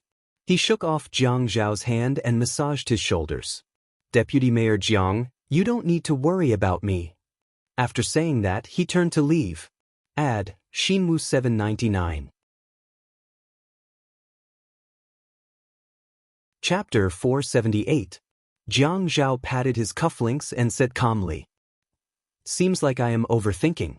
I wonder what Mayor Chen will do when he finds out that family Min is still messing with the Yun family?" Min Zikai gritted his teeth and turned to look at Jiang Zhao. His eyes darkened as he said, "Are you threatening me?" Jiang Zhao had been treating everyone nicely since the start of the conversation. "Young Master Min, you misunderstood me. I am not threatening you. I am just reminding you." Min Zikai said, "I will take care of Yi Er's matters. No one can threaten me." Jiang Zhao clapped his hands. "So, young Master Min is such a great person. You are even willing to abandon your family for a woman. It's fine if you are the only one suffering, but why do you want to implicate your family? It's hard to imagine what will happen if Mr. and Mrs. Min go to jail." Min Zikai could tell that Jiang Zhao was his love rival. "Deputy Mayor Jiang, you are in a good mood. What does family Min and Yi Er have to do with you? You are an outsider. You are not related to family Min or Yi Er. Why do you have to worry about this?" Jiang Zhao's face darkened, and his smile disappeared. "Sorry to disturb you. It's such a pity that I am about to witness the downfall of a big family." Jiang Zhao left Min Zikai behind and called Zhuang Yichen. Zhuang Yichen happened to be at Zhaojun. Jiang Zhao entered the private room and sat down an arm's length away from Zhuang Yichen. He poured himself a glass of water and gulped it down. Zhuang Yichen joked, "Why don't I fire Miss from Yun University so that our mayor won't have to stay up all night waiting for someone to warm his bed?" Jiang Zhao thought that it was impossible to hide this matter from Zhuang Yichen, so he said lightly, "No need. Just tell her to get off work before 11 every day." Zhuang Yichen glared at Jiang Zhao. "You're too oppressive. What time does the nightclub open? She gets off work before 11 o'clock. Why don't you ask me to pay her directly? It's too much for me to support your woman." Jiang Zhao snorted. "My salary is too little, and you have a lot of money. It's not right if you don't help me take care of my woman." Zhuang Yichen snorted. "Why don't you tell me how much you can get from the Qin Group's shares every year? And what about the 2 companies that are not registered under your name? I'm a miser. I don't want to take a single cent, okay?" Jiang Zhao thought back to the Shi family members he met at the Qin family's estate and sighed. "I'm here because I have something I need your help with. 12 years ago, the head of Asia's underworld, Lei Shintian, disappeared into thin air. These are the secrets of the underworld. I'm sure you'll be able to find out soon. You want me to help you take care of your woman, and you want me to help you investigate this matter. I think it's really necessary to cut ties with you." Jiang Zhao had already stood up.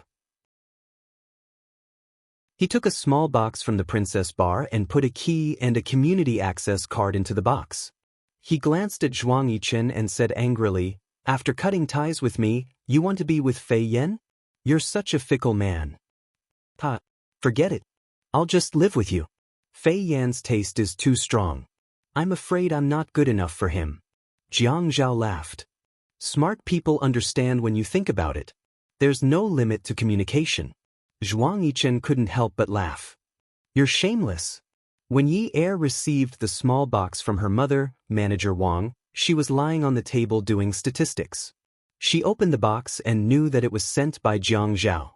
Jiang Zhao likes her? At least he likes her body now.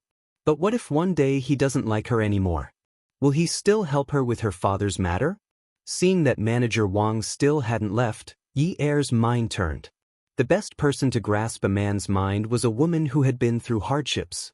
She put the box on the table and put on a sweet smile. She stepped forward and took Manager Wang's arm. Sister Wang, I want to ask you something.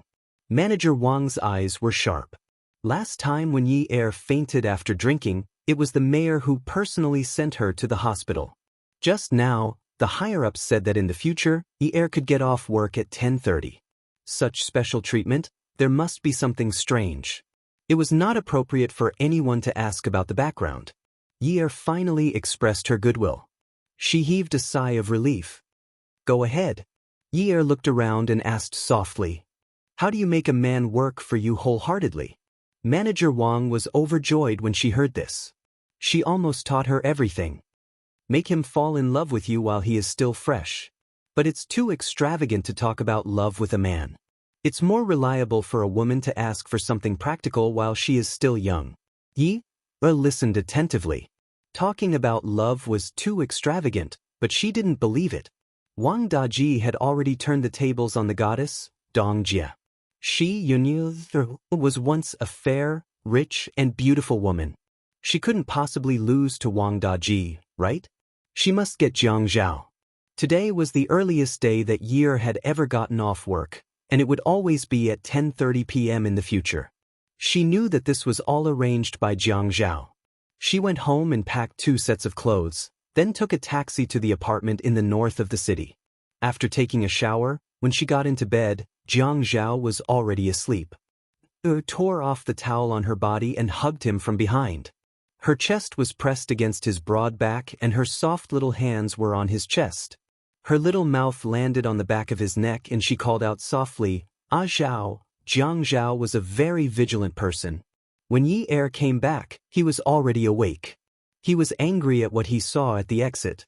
He wanted to leave her out for a while. But he was worried that a girl of her age wouldn't have much self-control.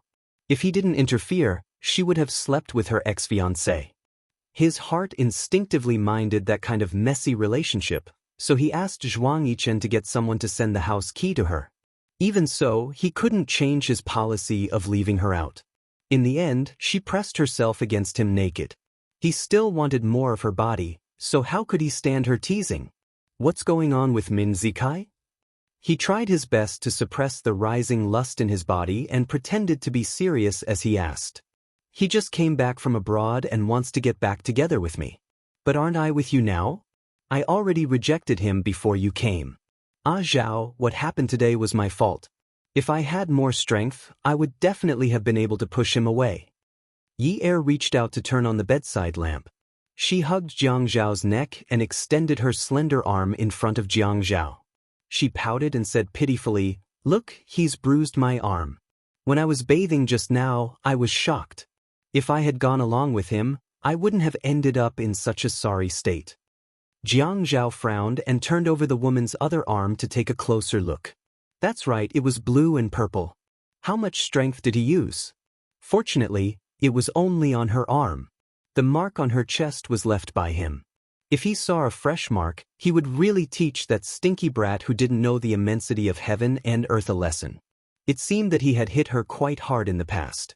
But even if he could bully her, it didn't mean that others could. He then looked at the naked little bunny on the bed, pouting her lips, her eyes glistening with tears.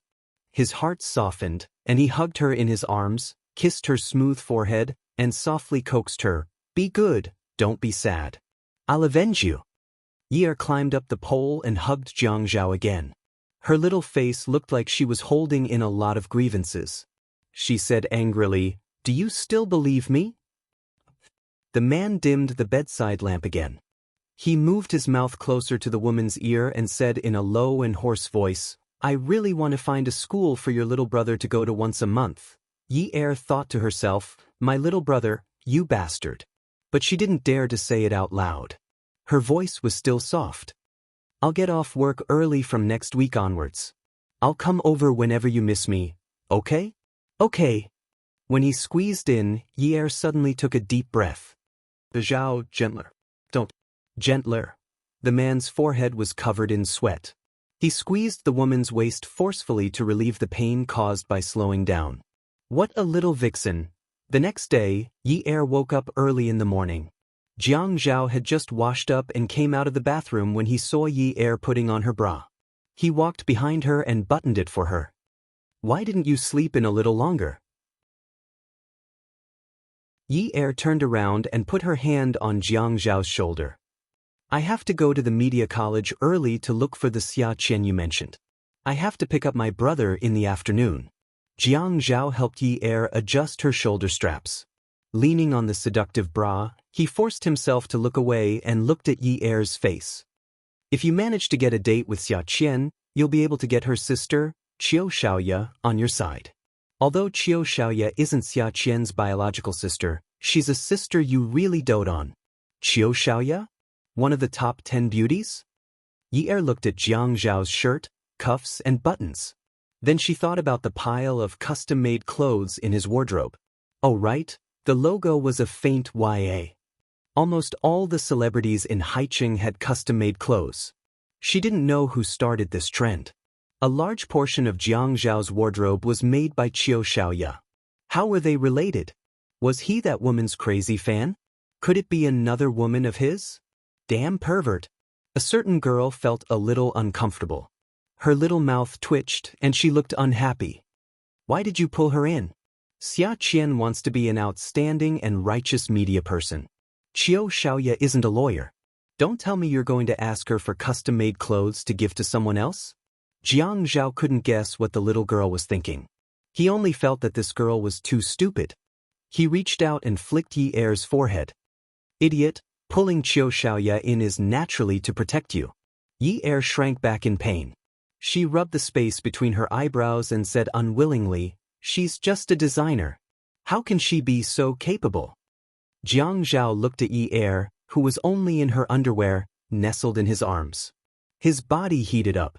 It was early in the morning and he still had to go to work. He felt annoyed. He reached out and picked up the t-shirt that Yi Er had thrown on the bed to wear. He foolishly put it on for her. Yi Er pulled it over and put it on herself. She heard Jiang Zhao's analysis. She's a 25-year-old woman. Although she graduated from a professional school, she only graduated 3 years ago. She only went abroad occasionally and didn't get a design degree overseas. She slowly went from an unknown person to appearing on various shows and winning all sorts of awards.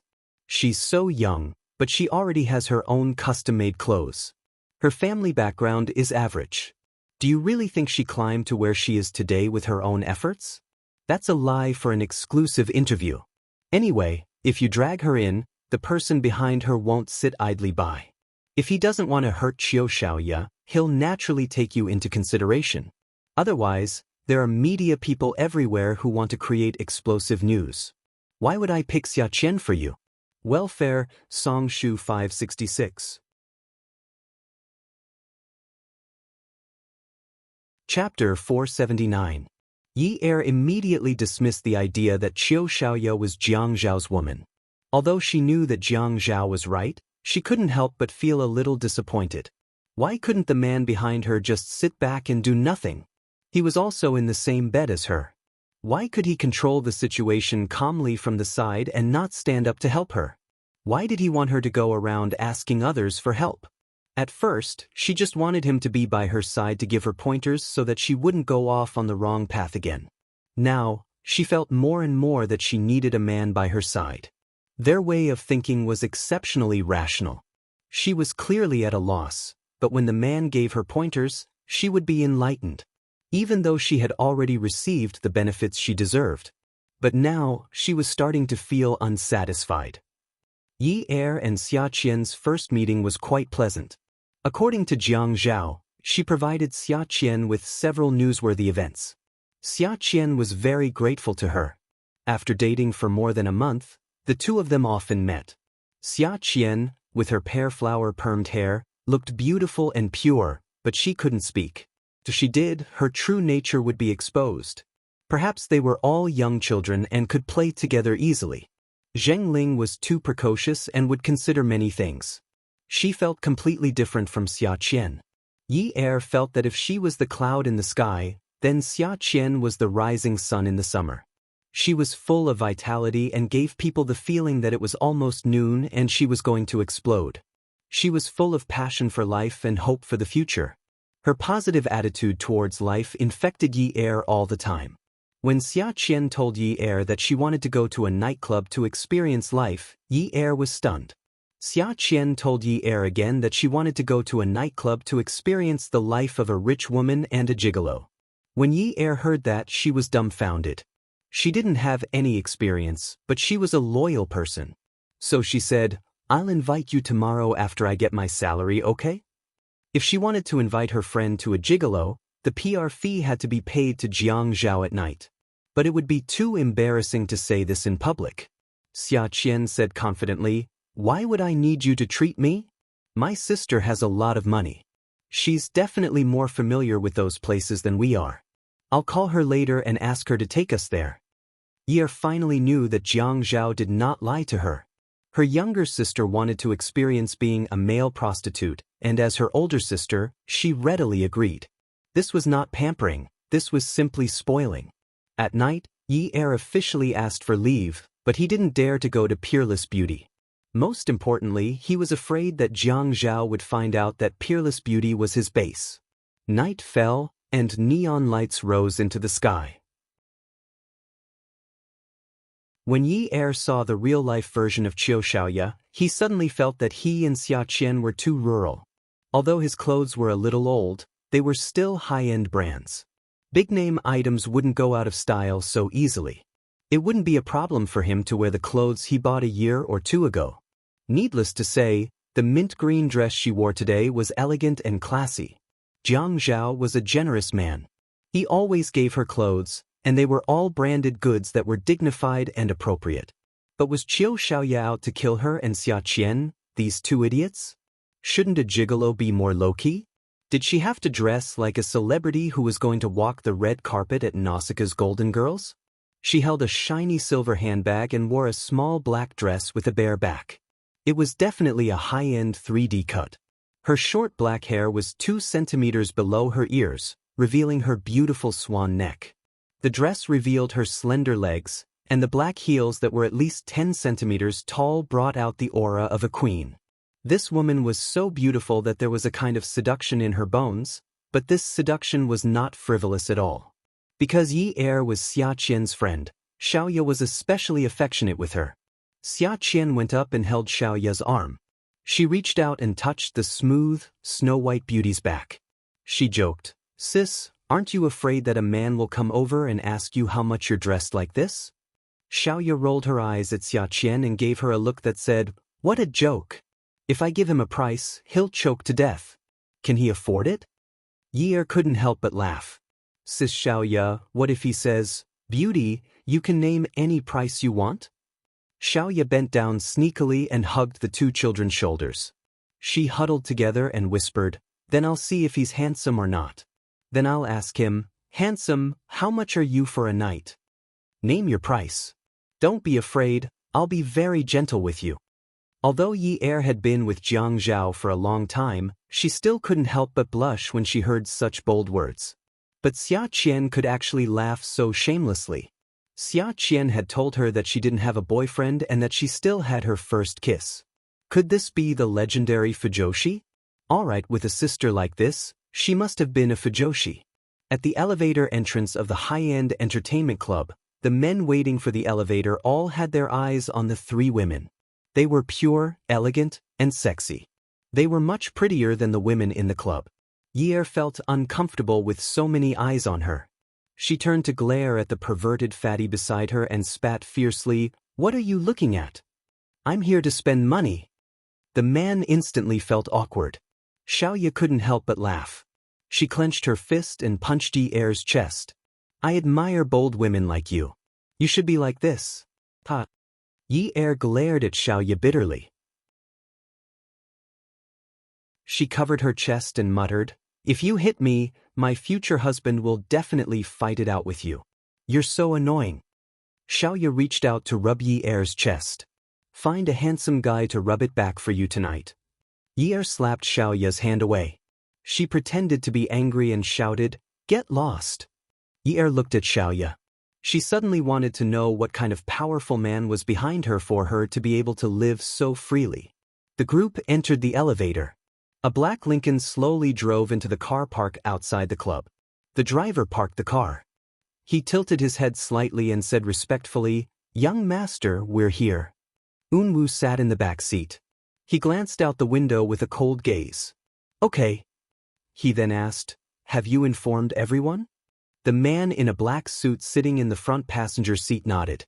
"Young master, we've already informed everyone. Miss has all arrived at the club early today. We'll go to the lounge now. They probably haven't gone to work yet." Unwoo sighed. "Let's go in first."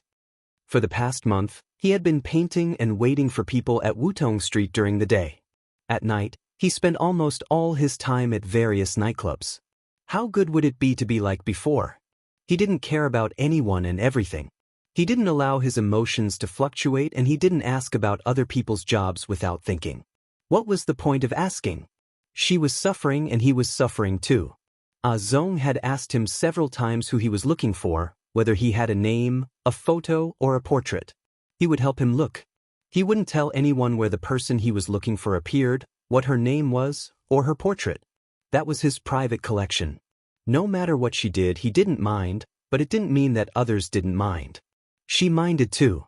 Otherwise, she wouldn't have gone looking for him for so long. In the past, she would go looking for him every few days. It was because he knew about her unbearable past that she didn't want her painting anymore. She threw him away just like that and never appeared again.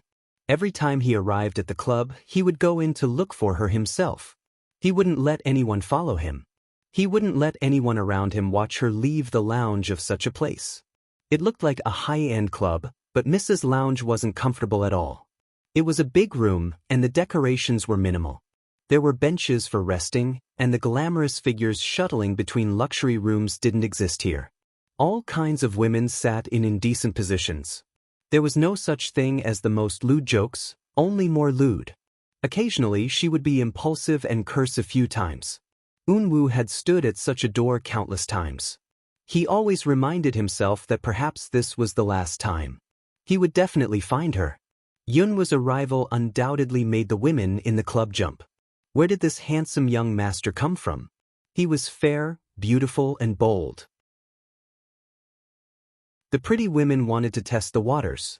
However, before their slender hands could touch the quiet and beautiful boy, they were stared back by his eyes. The women were shocked. They thought it was an illusion. How could it be? The boy who had been standing at the door and walking slowly between them seemed to have been possessed by a demon. His eyes were as pure as water, and he looked elegant and refined. But all of a sudden, there was a murderous aura around him. The women slowly retracted their hands. Their expressions were a little embarrassed, but they didn't dare to look at the boy anymore. This was the first time Yi sat on the sofa like an empress. She crossed her legs and held a glass of wine to choose handsome men. Her father used to dote on her, but he would never let her come out to play like this. Later on, when she worked at the nightclub, she was only a waitress. The difference between them was like heaven and earth. But to be honest, although the men in front of her were good-looking and tall, she felt that something was missing. Compared to Jiang Zhao, they weren't handsome enough. They didn't have a strong presence. They didn't have an air of nobility. Not to mention their masculinity. In short, the difference was huge. Xia Qian sat between Yi and Xiaoya. Xiaoya said to Xia Qian, Qian, after this experience, what do you want to write about? Sis, I changed my mind last minute. I want to write a headline for tomorrow's news. What headline? Yi tilted her head and asked. Xia Qian snapped her fingers in front of Yi and glanced at Xiaoya. Top 10 beauty designer Qiu Xiaoya went to a nightclub to have fun. She got lost and didn't know how to return. Xiaoya was excited when she heard this. Her queenly demeanor was gone. She was only a little mischievous. Qian, did you bring a camera? If you want to make the headlines, take a beautiful picture of me. Wait until I find a handsome man. Yi looked up at the sky. Oh my God, why didn't she get to know these two beauties earlier?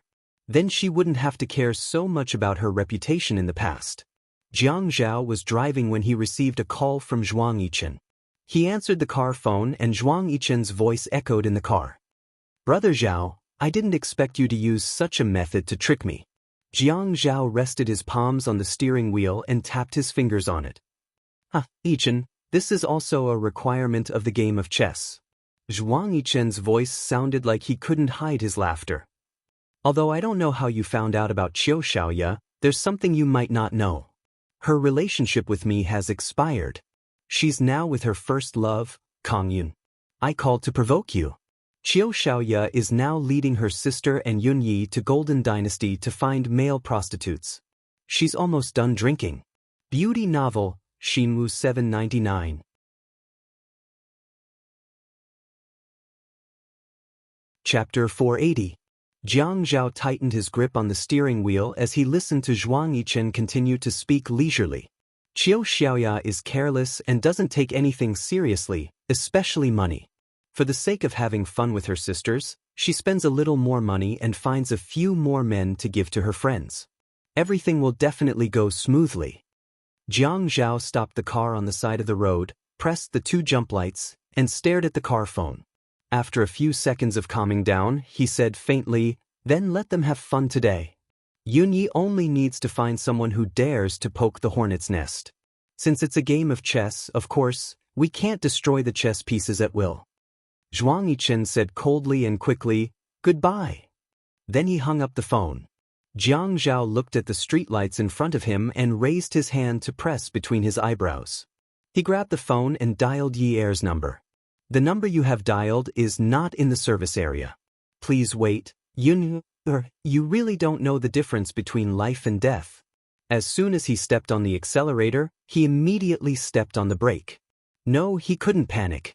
He didn't believe that Zhuang Yichen called him today just to provoke him. Zhuang Yichen wanted him to go to Golden Dynasty and get her out, didn't he? Reap the benefits without doing anything? Qiu Xiaoya and Zhuang Yichen had been secretly dating for 3 years. Zhuang Yichen had never mentioned it to the outside world. They had never even spoken in public. Zhuang Yichen had always been cautious. He never let the enemy catch his weakness, even if it wasn't a weakness. However, Zhuang Yichen had never mentioned Qiu Xiaoya to him, just as he would never take the initiative to mention Yi Er to anyone. Although he and Zhuang Yichen were buddies, he had helped Zhuang Yichen a lot, and Zhuang Yichen had also helped him clear a lot of obstacles. It could be said that they treated each other with sincerity, but when it came to benefits, they were very clear about it. Neither of them was willing to leave an opening for the other. Their cooperation had always been mutually beneficial. Zhuang Yichen had always been ruthless and merciless. If he wanted to use Yun Hongwei's matter to topple the Zhuang family, he was afraid that Yi Er would be implicated. When the time came, he would not be able to bear the consequences. He could ignore the others, but he could not bear to do that to Yi Er. It was not easy to get hold of Qiu Xiaoya. Zhuang Yichen would think twice before making a move, and he could also protect Yi Er. However, today's blunder made him uneasy. Jiang Zhao could not get through to Yi Er's phone, and there was no news from Zhuang Yichen. He felt that he could not sit still any longer. He went to Peerless Beauty because no one knew that the boss behind the scenes was Zhuang Yichen. They also did not know that the deputy mayor and Zhuang Yichen were secretly in contact. The private room was directly connected to the garage, and it was very secretive of their relationship. But even at such a luxurious place, he had never ordered a woman to sit at the bar, including Zhuang Yichen. He was the boss of that place, and he had never ordered a woman to sit at the bar. Zhuang Yichen knew that Qiu Yelan had applied for leave today, and he thought that Qiu Yelan would go to Chungbei condominium earlier to accompany him. This damn woman. If she dared to fool around with other men behind his back, he would skin her alive. But Qiu Yelan was only 19 years old. How could she resist the temptation of the outside world? Qiu Yelan was still young, and she was curious about everything. She was King looking for trouble for him all day long. Jiang Zhao's handsome face was gloomy. He gritted his teeth and stepped on the accelerator again. Unwu came out of Mrs. Lounge at Golden Dynasty. He could only feel disappointed again.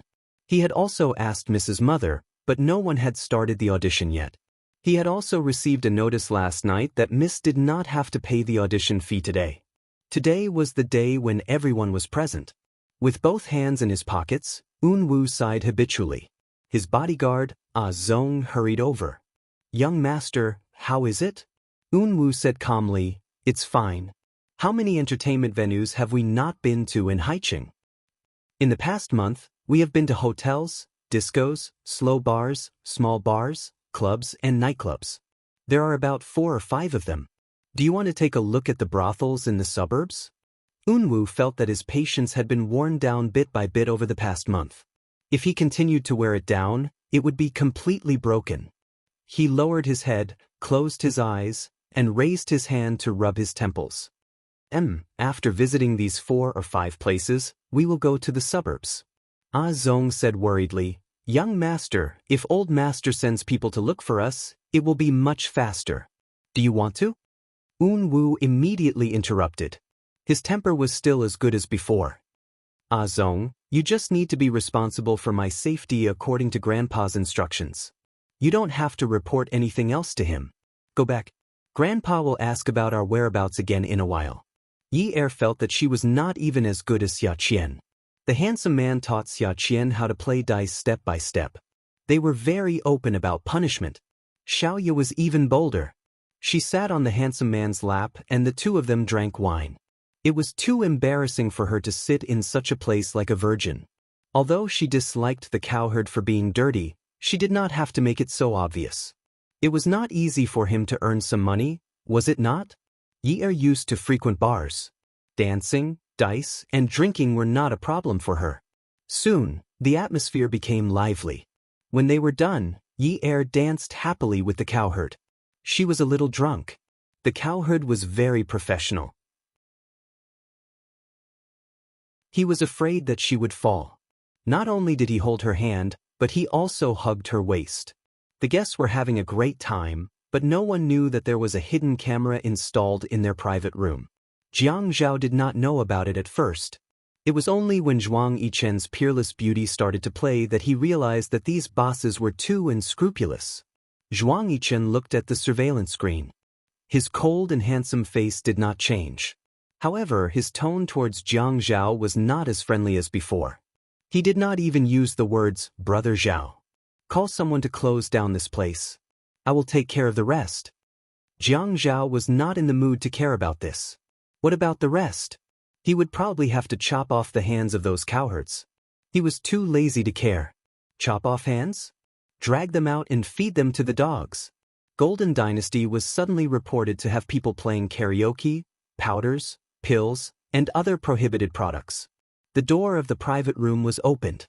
The police came in and took away the cowherds. Only 3 women and a police officer were left in the room. Xiaoya was the calmest. Xia Qian had never been caught playing outside. It was inevitable that she was nervous.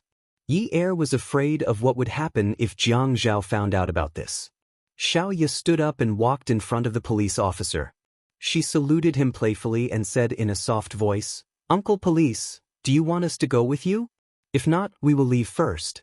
Is that okay?" When Yi Er saw that Xiaoya had taken the lead, she gave Xia Qian a look.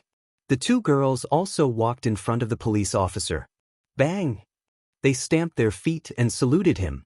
They said in unison, "Hello, Uncle Police." The police officer was obviously trained. It was useless to act coquettishly. "You can't leave." After that, no matter how Yi Er and the girls served tea, the police officer did not even look at them. He simply went outside and locked them inside. After at least an hour, it seemed that the police had left. There was no movement outside. The 3 of them were just about to leave when the door opened again. The person leading the way was Jiang Zhao. The person who came in a little later was Zhuang Yichen. Both men did not look happy.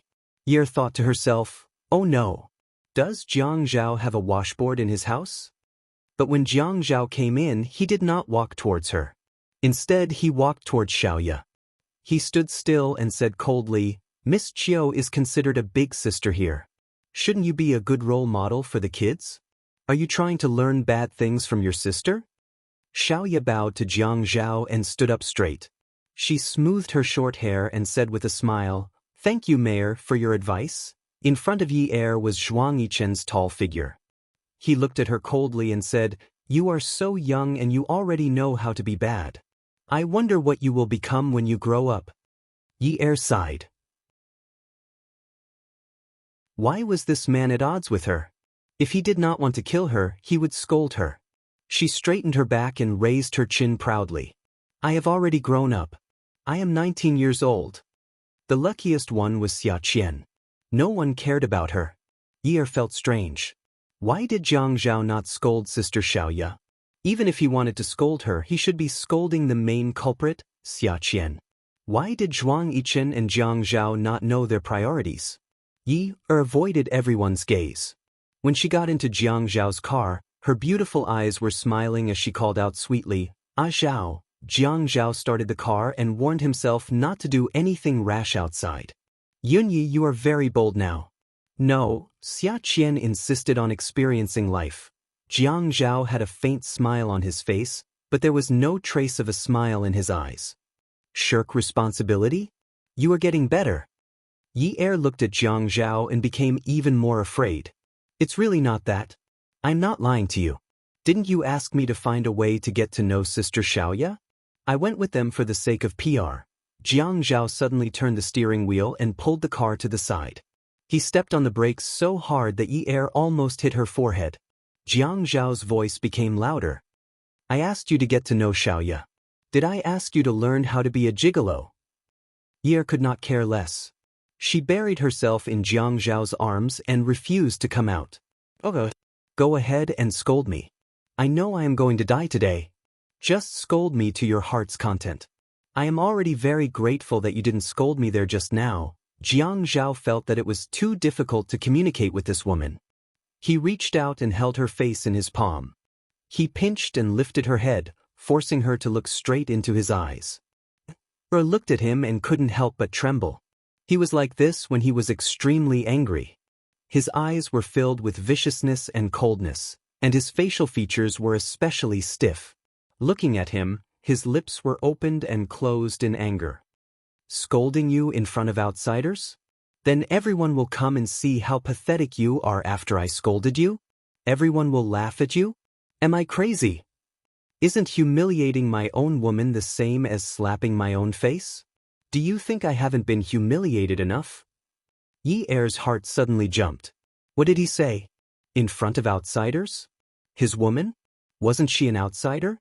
Come and see. Xinwu 799.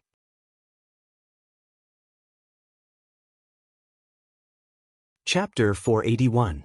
She lowered her chin and her lips landed on his palm. She kissed him gently, her soft tongue licking his cleavage. Then she held his hand and placed it on her face. She said softly, "Ah Zhao, I really didn't do it on purpose. I didn't go overboard, I just danced a little. At first, I didn't like him. He's not as handsome as you, and he's not as manly as you. We're not on the same level. At that time, I saw that Sister Xiaoya and the others were having so much fun and felt that it wasn't easy for them to earn some money. I was afraid that they would think too much, so I did a good deed. I'm still young, and I've never played this kind of game before. Just treat it as my first offense. Don't blame me. A great man doesn't hold a grudge against a petty person. Forgive me, okay? I promise you, there won't be a next time." Yi Er only knew that Jiang Zhao liked docile girls.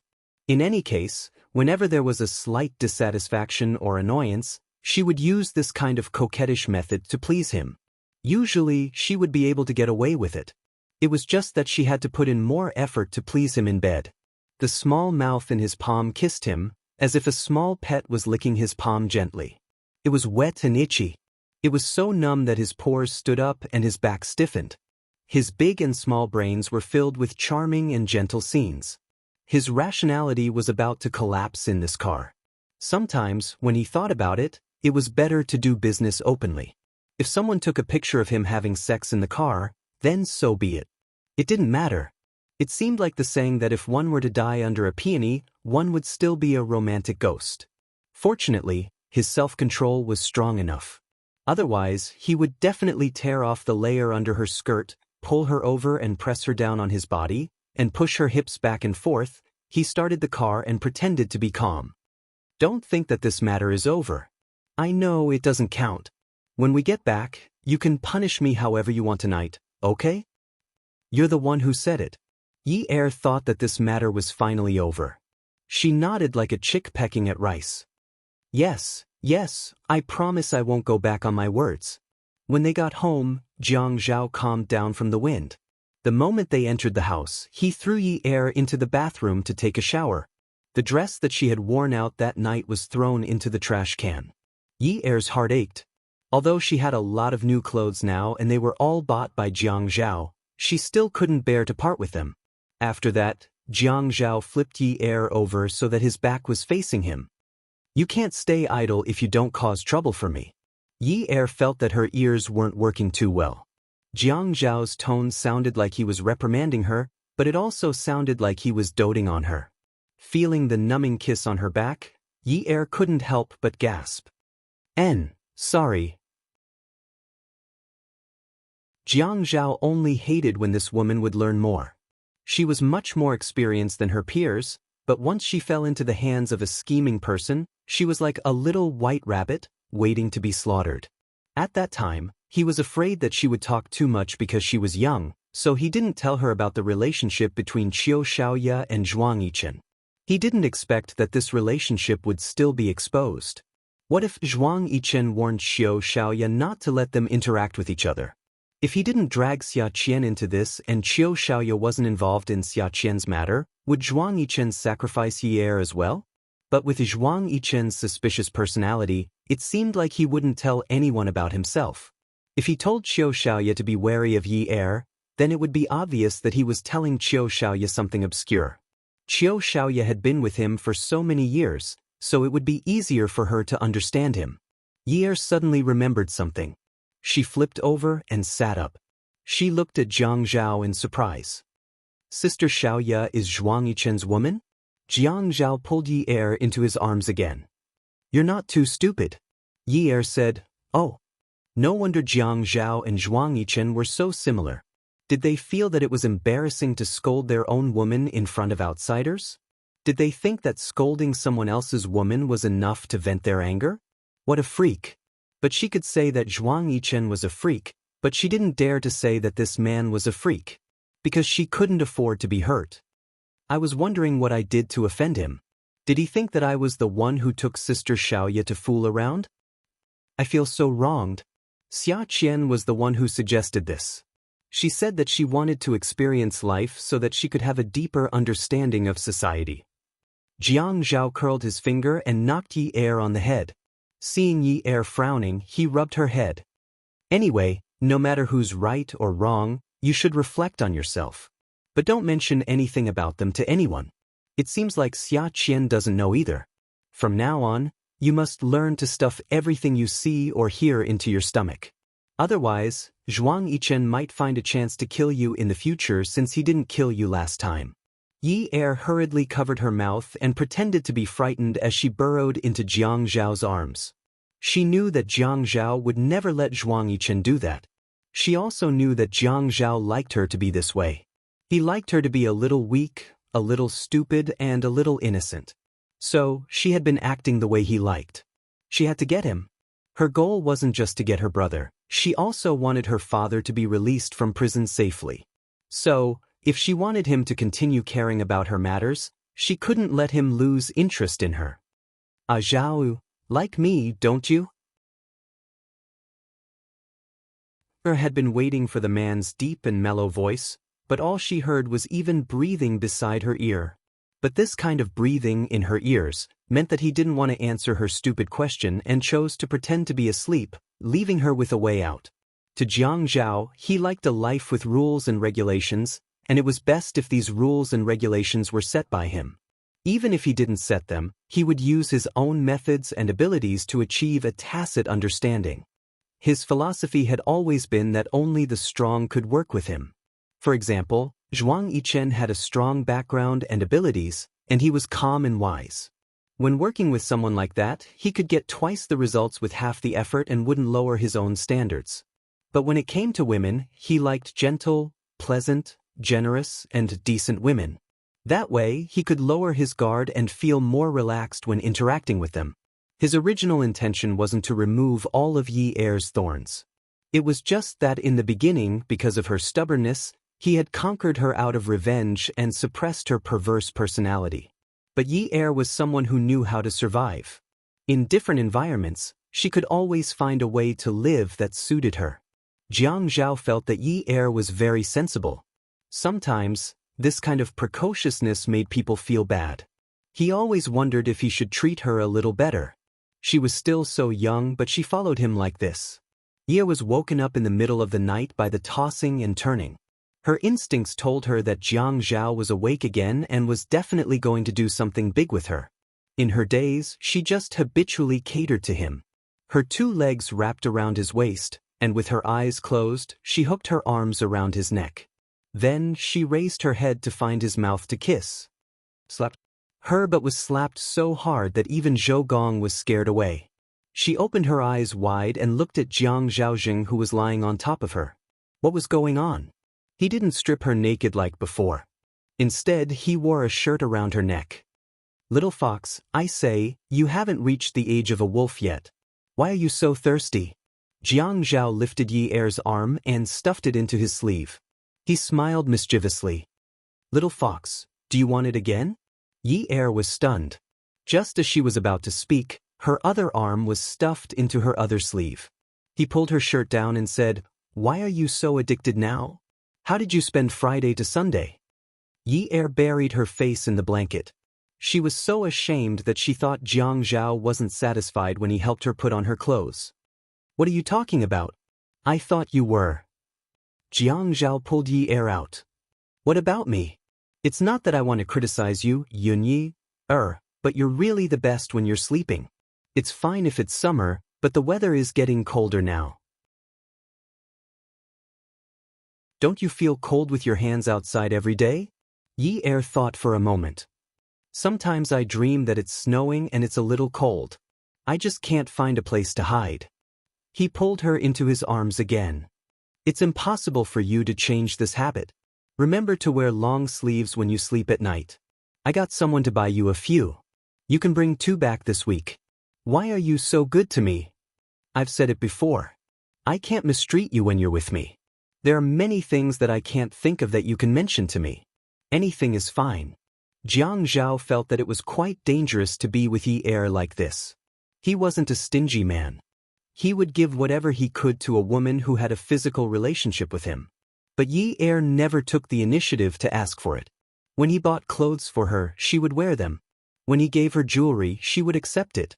He thought that she would at least ask not to work at Peerless Beauty, or go to college while she was still young. Or she would ask for a house or a car. He could satisfy all of her requests. The more she didn't want these materialistic things, the more he felt that she was ambitious. For example, some of her ambitions were outside of his normal rules. What if I want Dad to be released from prison as soon as possible? Jiang Zhao smiled. Indeed, she was a woman who knew how to endure. She didn't want it, but it didn't mean that she didn't need it. It was just that the things she needed couldn't be given just because he said so. What if I say that I won't save your dad for you? Yi Er's heart sank. She asked, Then why would you save my dad? Jiang Zhao's gaze also darkened. He paused. For myself. Zhuang Yichen was doing it for himself. He was also doing it for himself. Yi Er was with him for herself. Every one of them was doing it for himself. However, he didn't want to say it out loud, but he couldn't seem to find any other words to replace it. Yi Er was silent for a moment. Then she asked calmly, Then what do you need me to do for you? Jiang Zhao frowned slightly. His hand, which was holding the back of the woman's head, froze slightly. Then, just like Yi Er, he said calmly, I need you to tie Xia Qian, Qiu and Xiaoye to your side. That way, you can keep Zhuang Yichen in check. This was the only way that Zhuang Yichen wouldn't hurt her. Yi Er turned around. With her back facing Jiang Zhao, she gently exhaled the air in her chest. She didn't dare to make a sound. She didn't want him to hear her emotions. No wonder he took a liking to her and gave her pointers. It was because she was also a pawn in his game. Everything was so coincidental. Perhaps her father's incident happened to be part of his game and was the key to bringing down the other party. She really wanted to say that it was fate. To hell with fate. No wonder he wanted to get to know Xia Qian and Xiaoya. Xia Qian worked in the media and was a child. She was impulsive and didn't consider the big picture when she did things. She only knew how to uphold justice and could cause a lot of trouble. Welfare, Song Shu 566.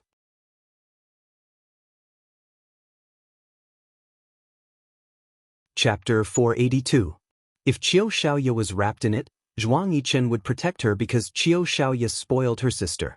He, Jiang Zhao, would be able to treat everyone as cannon fodder and fight in the vanguard. He would be able to sit back and reap the benefits of the battle. Zhuang Yichen's weakness was Qiu Xiaoya, so he had her under his control. Yi Er cursed Jiang Zhao in her heart. One day he would meet his nemesis. She would let him have a taste of being a cannon fodder. She never thought that Jiang Zhao was a kind person. Therefore, it was reasonable for him to play politics. What's more, he was born in the political field. If he didn't know how to play politics, wouldn't he die? However, it turned out that the person who was on the blind date was so utilitarian. When he exposed everything, he felt so uncomfortable. Er turned around, hugged the man, and kissed him hard. Then, she took off the clothes that he had put on for her and threw it off the bed fiercely. Er looked at the man and hugged him. After this, Yi Er watched Jiang Zhao go into the bathroom and fall asleep. She said in her heart that if Jiang Zhao dared to ask her to take a shower, she would bite him to death.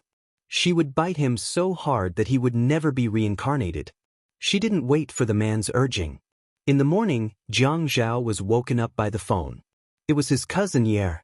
Seeing that Yi Er was still sleeping soundly, he went out of the bedroom and went to the living room to answer the phone. He pulled open the big curtain by the floor-to-ceiling window. At this time, the sun hadn't come out yet. Behind the clouds, there was a little golden edge. He cleared his throat and answered the phone. He said with a smile, "Brother, it's so early. Are you missing me with an empty stomach?" On the other end of the phone, Jiang Rui said to someone, "Xiang Xiang, don't bring so much food. Mian Mian can't finish it." Then he said to Jiang Zhao, "Yes, I want to bring my family to your place for breakfast." Jiang Zhao said with disdain, "Don't come. I'll pick up sister-in-law and Mian Mian. You're an eyesore." Jiang Rui laughed. "The main purpose of my life is to make you suffer. Because your existence makes me suffer. If you don't let me live, I won't let you live either. So I must go." Jiang Zhao turned to look at the bedroom door. He was afraid that his voice was too loud, so he went to the kitchen and closed the door. "Fine. You're shameless. I'm a reserved and open-minded person. I won't argue with you. And Mian Mian. I'll bring sister-in-law and Mian Mian Mian Mian Mian Mian Mian Mian Mian Mian Mian in my place. And you'll stay in the hotel." Jiang Rui snorted and said, "I won't let Xiang Xiang and our son stay in your house. They will see some scenes that are not suitable for children. It will affect their physical and mental health." Jiang Zhao snorted. "Their physical and mental health has long been destroyed under your influence. Why do you have to pin such a big crime on me? I still want to lead them back to the right path." The two bickered for a while before Jiang Rui said seriously, "It's Grandpa Qin's birthday. I'm having a headache thinking about the gift. Help me come up with an idea." Jiang Zhao pretended to be serious and said, "Find a woman that Fian likes and send her over. Also, let them marry and consummate their marriage. Grandpa will bow to you. If you have another child, Grandpa might even kneel to you." Jiang Rui sighed. "Gosh, I really can't afford such a big gift. But even if I can't do this. If I want an old man to kneel, I'll be struck by lightning. I still know how to respect my elders." Translator, Atlas Studios editor, Atlas Studios. A phone call early in the morning from Jiang Rui to Xiang Wan to Mian Mian screaming, "Ah!" The main idea of the whole process was that it was Grandpa Qin's birthday and the Jiang family's relatives wanted to come over in advance. When Yi Er woke up, Jiang Zhao told her about the matter and asked her to pack her things. He was worried that when the family members came over, it didn't matter to the others, but he was afraid that Grandpa Qin would rummage through everything. Yi Er said, "Oh." She got up, stood on the ground, and jumped twice. She saluted Jiang Zhao and smiled mischievously. Sir. Yi Er's clothes were packed into a luggage bag, which wasn't much. This was because most of the things that Jiang Zhao bought for her, she would take them back and not put them here. When she went downstairs, she had a lot on her mind. This was the first time after she officially got together with Jiang Zhao that she carried a bunch of things out so early in the morning. She didn't blame him for not sending her off. Because it was really inconvenient, even if they came back together, they would go upstairs one after the other. This feeling was really weird, really weird. His family members were coming and she, a passerby, had to pack her things and leave. It was as if the first wife was coming, and the mistress had to get lost. Suddenly she bumped into her head. At the same time, there were 2 screams and a series of bangs. One of the screams was from Yi Er, and the other was from the woman she had knocked to the ground. Yi Er sat on the ground with her hands supporting her on the asphalt ground. It was a little painful. There were a few boxes scattered around the beauty she had knocked down. They were probably placed on top of the luggage bag she was hiding behind. She held the big bouquet of flowers tightly in her hands. She had never seen anyone use white baby's breath and clusters of lilacs to make a bouquet. Was it because it was cheap?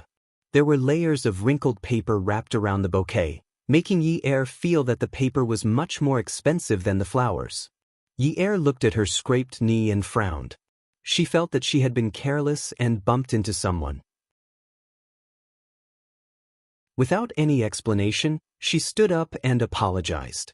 Just as she was about to help the beauty up, she heard hurried footsteps behind her. The tall figure had already walked past her and stood in front of her. The autumn morning sun was faint, but it was especially warm and comfortable when it shone on her body. However, Yi Er felt that she should probably wear a sweater today. It was a little cold. The man carefully helped the woman in front of him up. Then he spoke in a voice she was most familiar with. It was low and had a gentleness that she rarely shared. "Yun Yun, why are you so careless? Did you hurt yourself?" Yi Er felt abandoned. The man who had been intimate with her all night last night was now helping another woman pick up the scattered items on the ground. It was as if he didn't know her at all. The woman who had been knocked down by Yi Er stood up and handed the flowers in her hand to Jiang Zhao. She reached out and carefully buttoned a button on Jiang Zhao's shirt. Her voice was very soft and there was a hint of annoyance at the end. "You ran in such a hurry that your shirt wasn't buttoned properly. Why did you run down with your shoes on?" With that said, she looked at Yi Er apologetically and nudged Jiang Zhao. "I'm fine. Look at Mississippi. She should be more seriously injured than I am." Yi Er finally noticed that the woman's hair was like satin. It was black and shiny and was tied loosely at the back of her neck. Her plain mid-sleeve dress was a plain beige color. But her features were like a painting. She didn't have any makeup on her face. It was so light, but it was so beautiful that it made people feel inferior. That's right. Her suddenly felt inferior. It was precisely in such an environment that she felt inferior. Being young was useless. Some women were able to accumulate a kind of beauty that no one could surpass after experiencing the passage of time. Moreover, she was already very beautiful. Yi Er didn't even feel like apologizing. Even if that woman was so weak that she stood aloof from worldly affairs, she had a man to take care of her. What was there to apologize for? If apologizing was useful, why would she need a man? All right, she was a low-class woman. Who asked her to be so uneducated? She looked at the woman who had been called Yun Yun. The corners of her mouth stiffened. "I'm fine. I'll leave first." Yun Yun? This damn pervert kept calling her little fox. If not, he would call her by her name. Didn't he know that a gentleman's first step was to be friendly to a lady? Her name could also be Yun Yun, Xiao Yun, Yi Er, Xiao Yi. Was there a problem? Couldn't say it out loud? Bah, he wasn't a gentleman at all. He had always been a pervert. He had chased her away so that other women could move in. They had even brought their luggage over. He actually said that Grandpa was celebrating his birthday and was afraid that people from Grandpa's side would come over. What a liar. She had only taken 2 steps when Jiang Zhao chased after her and pulled Yi Er back. "I'll take you to the hospital. Your knee is bleeding." Yi Er flung Jiang Zhao's hand away. Without saying a word, she walked out of the neighborhood with a cold expression. A thought suddenly appeared in her mind. She couldn't F*King continue this act anymore. Later, she received a message from Jiang Zhao asking her to go to the hospital for a checkup. Otherwise, her wound would get infected. Ye didn't reply. Jiang Zhao pulled her luggage and placed a pile of boxes on top of it before entering the lift. Yun, you're really something.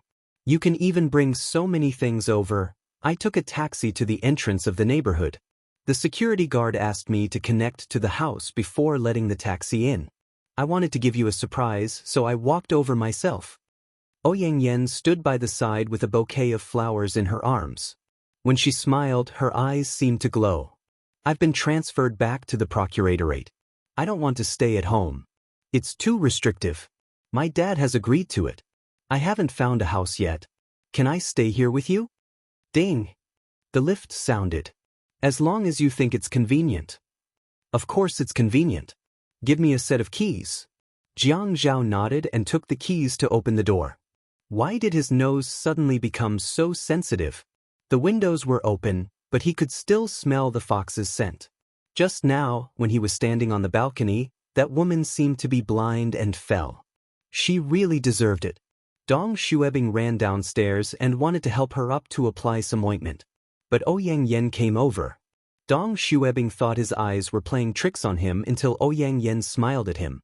Ouyang Yen took out a box from her luggage and opened it. She took out a pair of pink cotton slippers and put it on. Second brother, my dad said that if the situation doesn't change, you will be the acting mayor? Jiang Zhao was still thinking about this when Ouyang Yen kicked him away. He dragged her luggage to the guest room. The situation is changing every day. How can the situation remain the same? Ouyang Yen followed behind. The situation is controlled by someone. Jiang Zhao put the box away and turned around. I'll ask the hourly worker to come over and help you clean up. There is food in the fridge, and there are a lot of business cards outside the fridge. You can also go out to eat. There are 4 cars in the underground garage. I will give you the keys later. You can drive whichever car you like. Walking back to the bedroom, Jiang Zhao opened the wardrobe and picked out a tie for himself.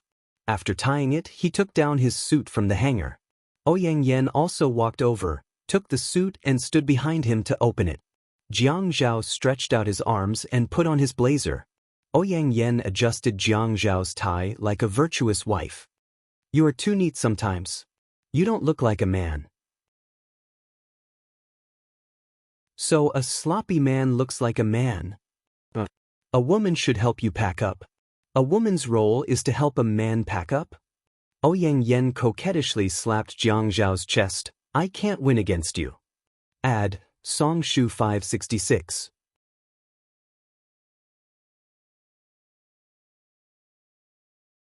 Chapter 483. Seeing that Jiang Zhao was about to leave, Ouyang Yen stopped him. Second brother, I asked Grandpa Qin out for dinner tonight. Grandpa said we should go together. Okay, wait for me to get off work. There was a saying in Haiqing, rich in the south, rich in the north, chaotic in the west, poor in the east. As the city's construction increased, this disparity seemed to decrease. However, the rich still gathered in the south. This was where the first group of rich people settled down and bought their properties. Every inch of land was worth its weight in gold. 2 years ago, an old man named Shi Jintian moved into Haiqing. He built the Shi family's main house in the south. In this area, he built a house with mountains and lakes, showing off his family's wealth. When Enyu returned to the Shi residence, Shi Jintian was sitting on the sofa, watching the news. His face was flushed red, and his physique was sturdier than an ordinary old man. As long as he stood up, he would exude a heroic spirit that resembled a hero and a bandit. Grandpa. Unwu greeted old man Shi as usual. Unwu, are you happy today? Old man Shi saw Unwu and quickly turned off the TV and walked over. I'm fine. Did you encounter something that made you unhappy recently? Grandpa always sees you in a bad mood. Grandpa, you're thinking too much. I'm always like this. Master. Little Master Studio, Aleta Gui. The 40-year-old housekeeper, Sister Hua, shouted from upstairs. Before she could finish, Unwu ran up the stairs. Shi Jintian panicked and chased after him. Even though he was in his 60s, his footsteps were strong and strong. There was an intimidating aura about him that swept past the servants in his wake. A crisp slap sounded from upstairs. Pia. Then there was the sound of someone kneeling on the floor. Ague's voice was heard. Little master, I just wanted to help you clean, and you bent down and grabbed the neck of the 30-year-old servant, Agu. His eyes were bloodshot, and it was as if a blood-eyed leopard had suddenly jumped out of the gentle boy's eyes. What did you see? Who allowed you to enter my studio? Who allowed you to touch my things? Are you tired of living? Young master, I didn't do it on purpose. I just opened the door and didn't go in. Sister Hua was scared out of her wits. When she wanted to stop the fight, she was pushed by Unwu. Her whole body fell to the corridor, and the hair at the back of her head fell out. Shi Jintian stood behind Unwu. He furrowed his brows and said in a voice as loud as a bell, "In the future, you will only clean Yunwu's room if he asks you to. Otherwise, if you anger him again, don't blame me for being ruthless." Master, young master, I won't do it again. I won't do it again. And you looked at the crack in the door, closed his eyes, and took a few deep breaths. After a while, he said calmly, Ague, you go down. Ague scrambled away when he heard that. Shi Jintian quickly went up to Unwu and asked anxiously, Unwu, are you feeling unwell? No, I've made Grandpa worry. I'll try my best to control myself next time. Shi Jintian stroked Yunwu's chest. You lost your temper because the servants provoked you. Relax. Unwu nodded and walked to Sister Hua. He helped her up and tidied her hair. Aunt Hua, I'm sorry for what happened. I didn't do it on purpose. I couldn't control myself. Although Sister Hua was pushed to the ground, she looked at Unwu and didn't complain. Her eyes were full of heartache. Young master, it's Aunt Hua's fault. I almost let someone touch your things and made you angry. Unwu slowly wiped the tears off Sister Hua's face and said softly, Rest early tonight. I'll ask the kitchen to make some sweet soup for you. I'm afraid that you'll be in a bad mood. Eating something sweet will make you happier. No need, no need. After comforting Sister Hua and Shi Jintian, Unwu entered the studio and turned on the lights.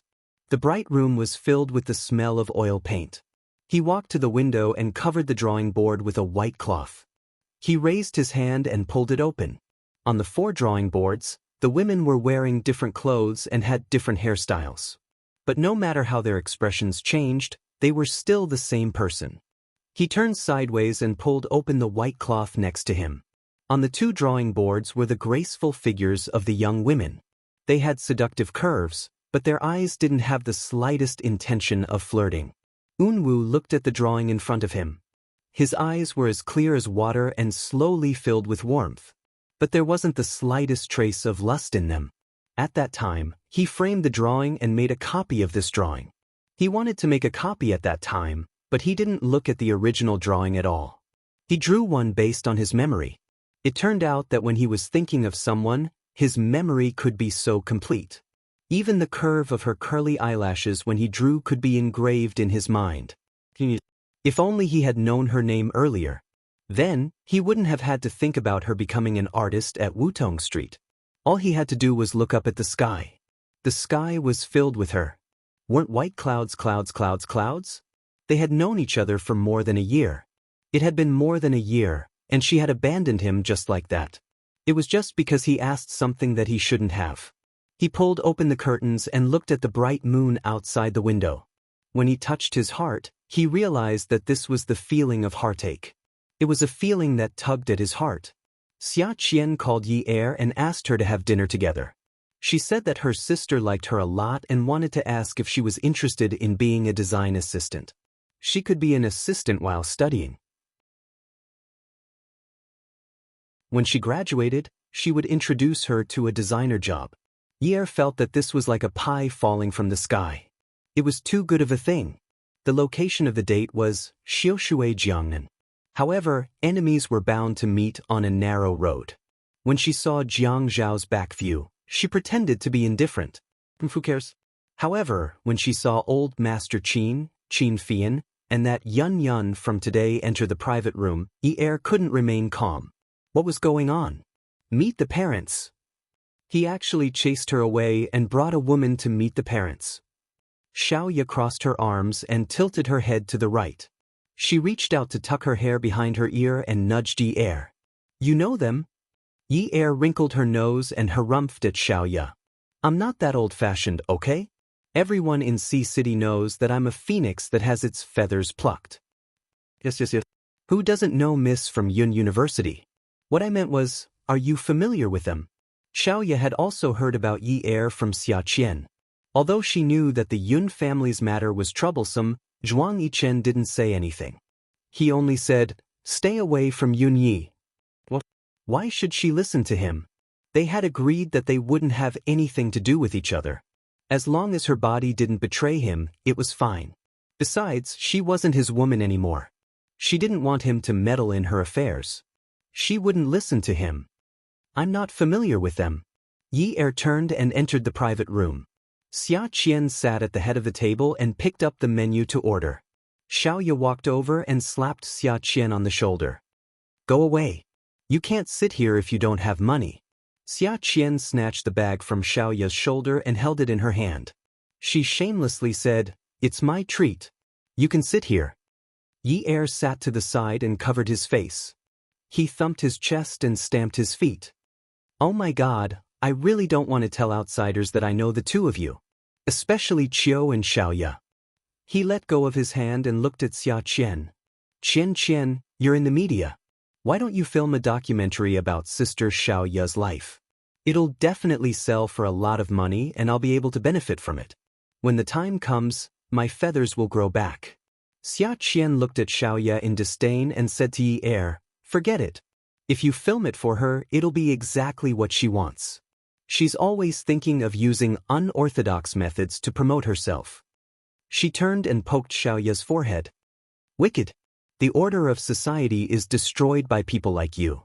Xiaoya stood up and said fiercely, you impudent thing. Be careful or I'll beat you to death. Yi Er was increasingly not in the mood to watch the two of them fooling around.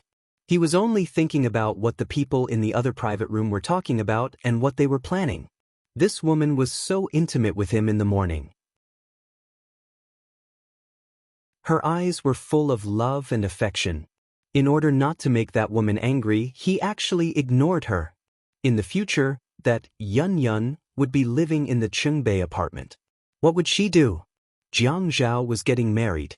What would she do? Would he still care about her? But he was already married. Even if he cared about her, she couldn't do that kind of thing. Yi didn't know what was going on. Whenever he saw a family meeting a woman, he instinctively felt that they were discussing marriage. This feeling made him panic.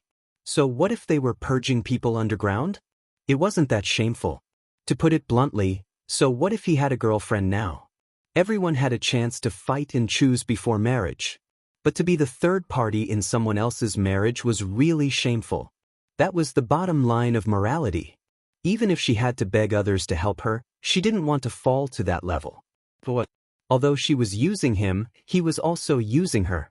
He was using her father in prison. Because of her father's injustice, he used this to defeat his opponent. Wasn't that right? He admitted it himself. Originally, they were using each other, but he still slept with her again and again. She didn't care for giving clothes and buying jewelry. Anyway, it wasn't rare. But he was worried that she wouldn't sleep well and catch a cold. He even bought her long-sleeved pajamas and put them on for her personally. Wasn't this good for her? Why was this man so annoying? He just wanted to give her some benefits, and she was happy to let him sleep with her? She had been with him for so long, and now he was asking her to find a new backer?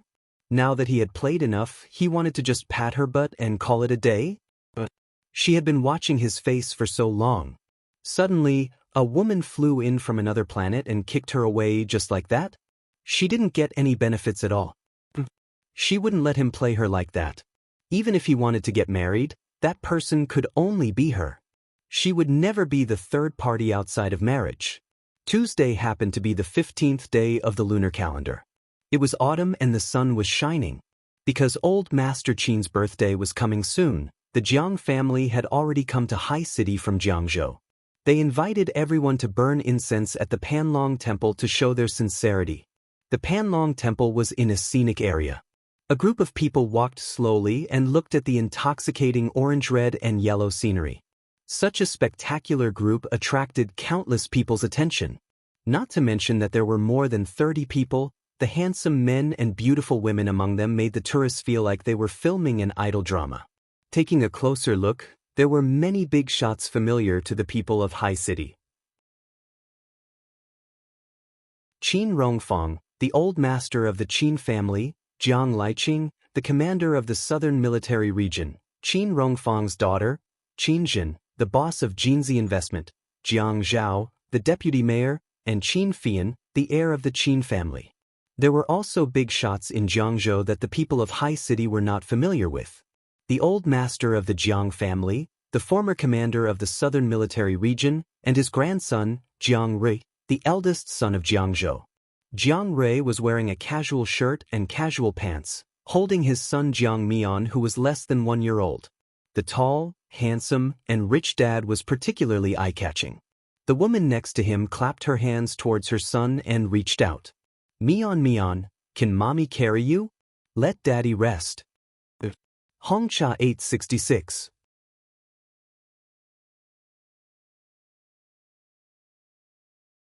Chapter 484. The man looked at his wife affectionately. How heavy is Nian Mian? This kind of physical work is not suitable for a woman. Jiang Zhao took 2 steps back to Jiang Rui's side. The 2 men were of the same height and were both handsome men. However, their styles were completely different. One looked gentle and elegant, while the other looked calm and reserved. Brother, you're always showing off your love. Are you trying to get grandfather and grandfather to unite all the men in our family to have a competition? Old Master Qin stopped, turned around and said angrily, not only that, especially Fei Yan, he can be sentenced to death. Qin Feiyu pinched the frame of his spectacles, lifted it and said bitterly, Brother, you know that every time this topic comes up, the fire will definitely burn me.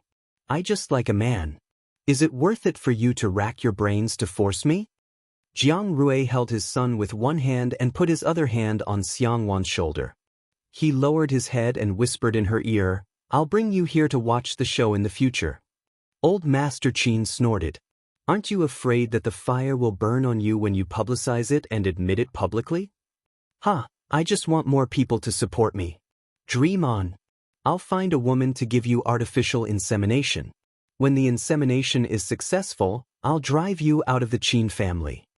Old Master Qin turned around and continued to walk away. Old Master Jiang walked over and patted Old Master Qin's shoulder. He said earnestly, Old Qin, don't be angry. Your children and grandchildren will have their own blessings. Then he sighed. Sigh, you don't know how annoying it is to have a child in the family. Nian Mian is so young, but the family is about to be overturned by him. He only knows how to torture me. Every time he sees me, he'll shout, Grandfather, grandfather, carry me. When I hold him in my arms, his chubby hands will pinch my mouth and rub my face. It's so annoying. Then he laughed. Old Master Qin was so angry that he blew his beard and glared at him. This guy didn't come to persuade him. He obviously wanted to anger him to death. He was angry that he didn't have a grandson to hug. The others were already used to such scenes and only hoped that the show would be more exciting. When Jiang Zhao received a call from Yi Er, he slowed down his steps and waited until the large group of people had left before answering the call. He heard Yi Er's soft voice in a crowded place. Zhao, what are you doing? The corners of her mouth lifted slightly. I went to burn incense with my family. I'm walking now. I'm just outside the scenic area. Zhao, I miss you. I'll go and find you today. Be good, don't mess around. After a few days, when all the relatives leave, I'll pick you up. By then, don't live there anymore. I'll buy you a new house outside. Jiang Zhao felt that he had become more and more obedient to Yi Er recently. In the past, when she acted coquettishly and acted cute, he only glared at her and did not pursue the matter. Now, he actually knew how to coax her. There's no need for a house. I don't go back to where I live now. Hello, did you miss me? Jiang Zhao looked at the group in front of him and the smile on his face widened. I. Suddenly, another girl's voice sounded. It was very tender and should be about the same age as Yi Er. There was a distance between them and she shouted, Yi Er, don't use your cell phone when crossing the road. Jiang Zhao frowned and repeated, don't use your cell phone when crossing the road. The girl's voice was sweet. Just like before, she always loved to act coquettishly. Hey, you haven't answered me yet. Did you miss me? The screeching sound of the car tires skidding across the asphalt road and the scalp-numbing sound of the brakes seemed to come from the other side of the sky. It went straight through the phone and into the man's eardrums. Yi Er screamed. Bam. It was the blunt sound of something hard colliding with something soft. There was a clattering sound in his ears. Yi Er's cell phone must have fallen to the ground. Jiang Zhao frowned again. Yi Er? No one answered. Almost at the same time, the girl's voice sounded again. This time, it was a scream and she was even further away. Oh my God! Yi Er! Car! It was chaos on the other end of the phone.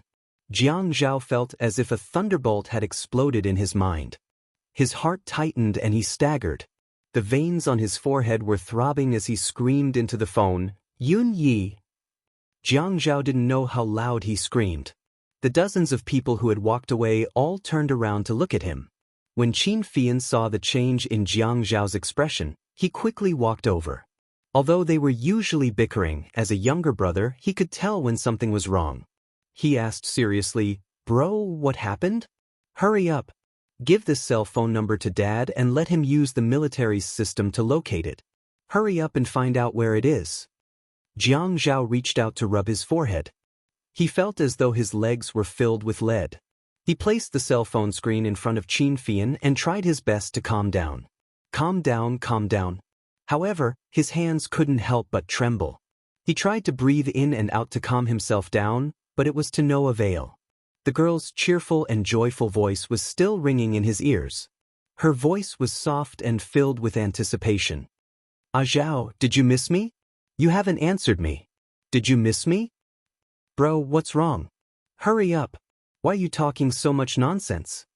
Jiang Zhao looked up and shouted. Qin Fian knew that this was no small matter from his furious expression. He quickly took the cell phone from his brother's hand. Just as Qin Fian turned around, a figure suddenly appeared behind Jiang Zhao and hugged him from behind. Jiang Zhao's back suddenly stiffened. He quickly turned around and immediately grabbed the girl's shoulder. He was so angry that his whole body was trembling. He wanted to strangle her to death. However, before he could hit her, she had already tiptoed, wrapped her arms around his neck, and kissed him deeply. This was big news. The Jiang and Qin families thought that this was big news. From time to time, passers-by would take out their cameras and start taking pictures when they saw such a handsome couple kissing passionately on the street. Jiang Zhao obviously hadn't come back to his senses yet. His trembling breaths hadn't calmed down yet. The familiar soft and fresh smell filled his mouth and nose again. Yun Yi, ugh. He pushed her away fiercely. Yun Yi, what are you trying to do? The tall and handsome man was like a lion that was on the verge of going crazy. His gaze that made people's hearts tremble and the veins on his palm that was tightly gripping the girl's shoulder were telling others that he was unable to restrain his anger. How could she play such a big joke on him? No matter how dazzling Jin Qiu's gaze was, it wouldn't hurt her skin. The rays of light passed through the gaps of the bright red maple leaves and shone into the girl's bright black pupils. It was like the light on the surface of a lake, shining brightly. She looked up at him and ignored his anger. She looked straight into his eyes and raised her head confidently. Her hands cupped around her lips like a trumpet. She bent down and shouted at him loudly and confidently, Jiang, I want to marry you. I want to marry you. Dense applause and exclamations rose one after another. Many people gave Yi Er a thumbs up. Who said that only men could propose? Who said that a man had to kneel on one knee before getting married? Who said that women couldn't make vows in public? I want to marry you. Marry you. Firm and without regrets. Women could also be like this. The young people had started to cheer and shouted in unison, Be together. Be together. Be together. Although most of the people here were tourists and most of them did not care about the politics of other provinces, the people from Haicheng would also come here to burn incense and petition. Not many people did not know Jiang Zhao. Furthermore, he was a handsome and young deputy mayor. Those who did not watch the news would watch the TV and be infatuated with him. Qin Fian stood there and looked at the girl who proposed to his brother. Then he looked at the girl's profile picture on his personal phone. Forget it. There was no need to use the satellite to locate them. It was impossible for Jiang Zhao to throw a tantrum at Yi in such an environment. However, due to his frequently polarized state of mind, he could only force a smile at the corner of his mouth. At this moment, the elders from the Jiang and Qin families were also nervous. A few seconds after the confession, professional SLR cameras were flashing non-stop. The shutter sounds were also incessant. It was obviously a professional media. Yunyi asked him to get to know Xia Qian. She did not do her own thing and set him up first. This was a fact that could no longer be covered up. Unless, when Jiang Zhao's father, Jiang Liqing, walked over quickly, he pulled Yi Er to the side and said to the crowd calmly and gently, "I'm sorry to disturb everyone. I didn't expect my fiancé to give me such a surprise here."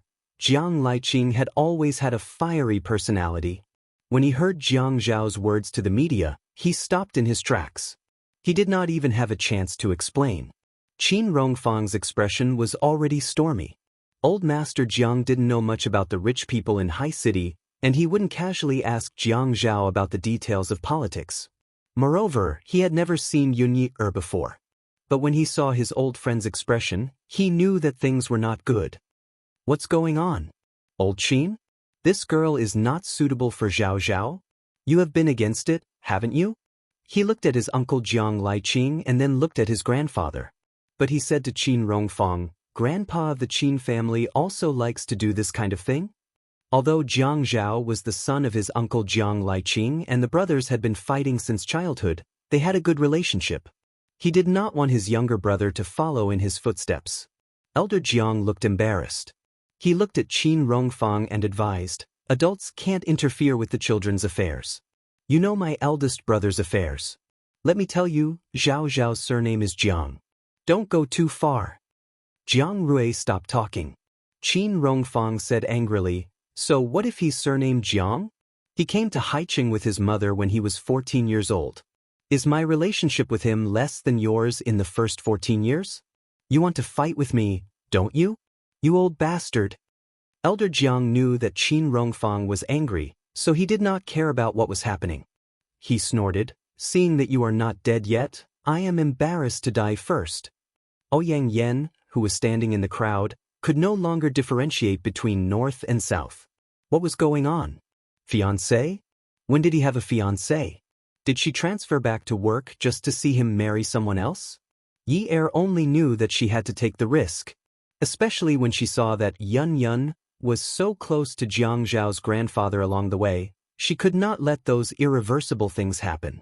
Attention, Song Shu 566.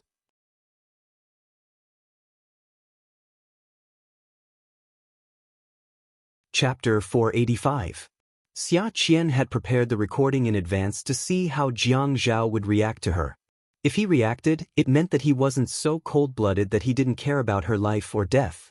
At least, he didn't treat her as a stranger who had nothing to do with him. Since that was the case, she could take a gamble. In front of the media and the public, the Jiang and Qin families had always been friendly and modest. But today, they had to stop praying early.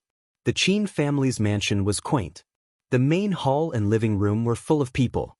This was the liveliness Qin Rongfang should have before his birthday, but it wasn't as lively as it should be. No one spoke and looked at the door from time to time, waiting for the main character to appear. In the north of the front yard, there was Jiang Zhao's room. Yi Er was pressed against the door by him. Her almond-shaped eyes stared at him without blinking. He laughed coldly. "Yunyi, you're not going to pretend anymore, are you? You're going to show your claws, aren't you?" Yi Er raised her chin. She was angry at the thought of him chasing her away and marrying another woman. But did he want to kill her for ruining his plan? Yes, after being bullied by you for so long, I can finally hold my head high. Jiang Zhao's teeth were pressed against his cheeks. The lines on his face were tense and she could hear the sound of his teeth grinding. I bullied you? What do you want? Jiang Zhao, let me tell you, I'm not Yun Yi for you to play with. You promised to save my father. Don't think about breaking your promise. Jiang Zhao smiled bitterly. For your brother and father, you climbed into my bed. Now that you're afraid that I'll go back on my word, you can't wait to marry me. For your father, you're willing to sacrifice yourself like this? Yi Er's breathing stopped for 2 seconds. That night when she asked him if he liked her, he pretended to sleep and avoided her. Did he hate that kind of emotional entanglement? But it didn't matter if he didn't love her. After all, they were just using each other. But if he wanted to marry someone else, there was no way. What does that matter? We don't have any feelings for each other. I don't want you to love me, and I don't need to love you. We're not tired. Or if you get my father out, I'll stop bothering you. What do you think?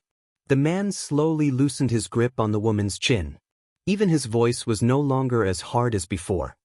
He exhaled and said, Fine, fine, I'll fulfill your wish. He let go of her and threw her onto the sofa with all his might.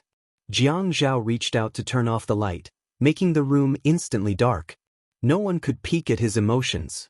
With the light in the yard, he walked to the window and lit a cigarette. Yi Er got up from the sofa.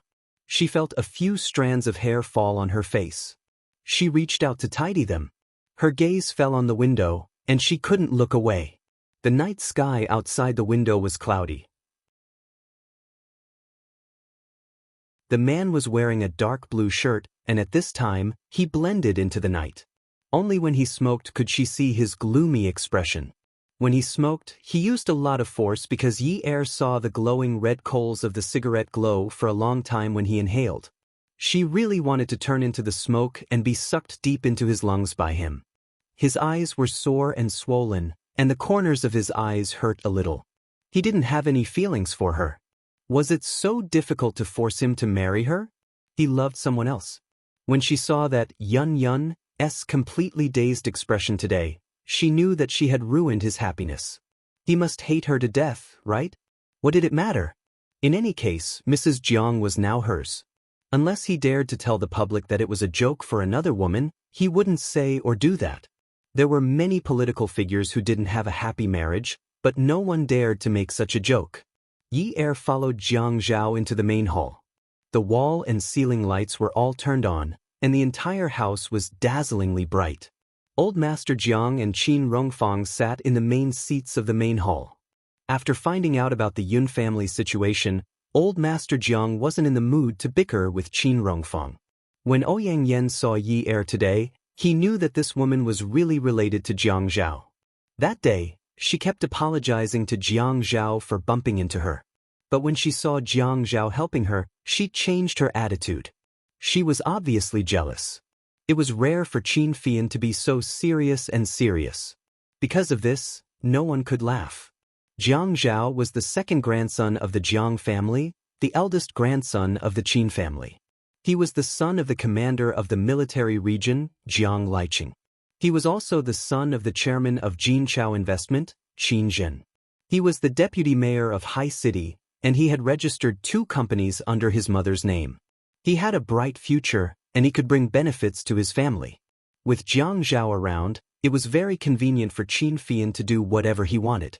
Because his brother was the deputy mayor, even if Jiang Zhao didn't show up, he could still enjoy the privileges brought by his power. Although the Qin family and Jiang Liqing had a lot to do with this, Jiang Zhao had been on the rise for the past 2 years. He could easily get the position of mayor, and he would enter the provincial party committee in the future. No one was willing to see such a person be affected because of a marriage. Yun Yi was the daughter of an economic criminal. Yun Hongwei was once involved in a power struggle and became a sacrificial lamb. At that time, Qin Rongfang knew that Jiang Zhao had stayed in the Qin palace for a night. Later on, he also talked to Jiang Zhao about it. Hai City was a place of power, and they couldn't easily destroy its balance as it would affect the whole situation. However, they didn't expect that the 2 of them were actually involved. If they wanted Jiang Zhao's future to not be affected, they could only get Yun Hongwei out and release him without charges. However, this would be a huge sacrifice for the Qin family and the Jiang family, and they would offend too many people.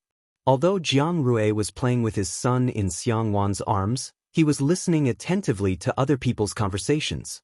Old Master Jiang said, "Zhao Zhao, can you bear this responsibility?" Jiang Zhao stood in the middle of the hall.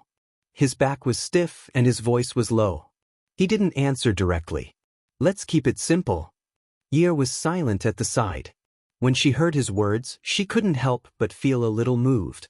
Qin Rongfang and Old Master Jiang stood up from their seats almost at the same time as Jiang Liqing. Their purpose was to hold Jiang Liqing's hand, but Old Master Jiang was one step slower than Qin Rongfang. Qin Rongfang held Jiang Liqing's hand in his palm and shouted, "My grandson, if you dare to touch him, I'll fight you to the death. For the past 15 years, I've taken care of the most. What have you ever done? You can try touching him. Qin Zhen hasn't remarried to you yet, and she dares to touch you under my nose. What if she remarries you?" Old Master Jiang also hoped that his eldest son and daughter-in-law would remarry as soon as possible. However, Qin Zhen was good to everyone, and she was still filial to him like how she was to her father-in-law. It was really annoying for her to act like this in front of his eldest son. Jiang Liqing held back his anger and put down his hand. However, he couldn't help but get angry at Jiang Zhao. "You said to keep it simple? Have you ever considered our big family?" Jiang Zhao said lightly, "When my parents divorced, I didn't consider such a big family." Jiang Liqing's stubborn temper had just gone down, and now it was going to rise again.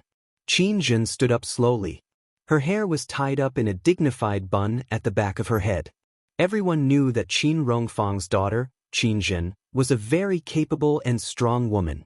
However, her appearance was as gentle as water. She gave birth to Jiang Zhao when she was 20 years old. Although she was almost 50 years old, her charm was as if she was in her 30s.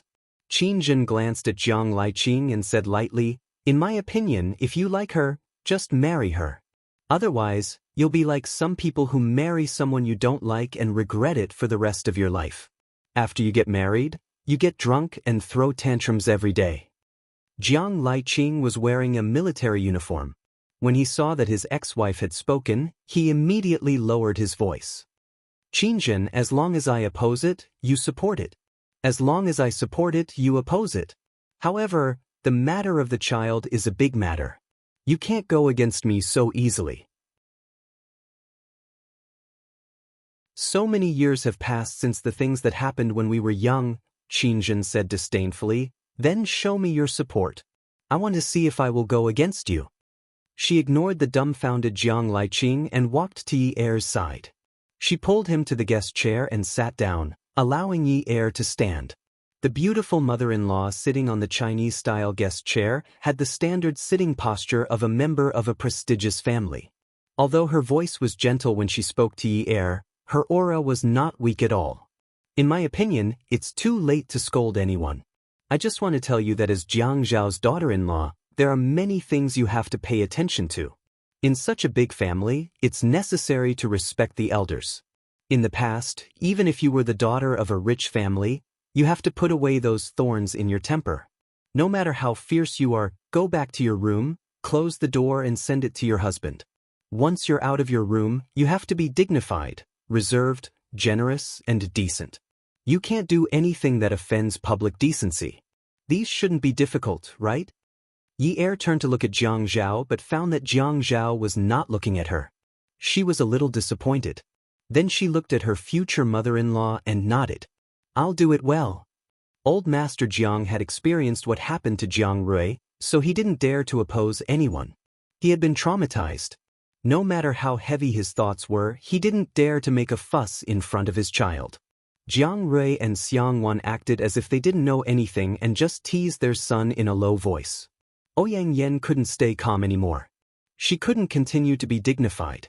She stood up and walked to Qin Zhen. She clenched her fists, and there were some clearly visible veins on her neck. "Aniajit, I don't agree with them being together like this. They're not suitable. They can't get married." Qin Zhen looked up at Ouyang Yen with a faint smile. "Oh," she said, Object? What reason? What method? The key is how to persuade the public and the media?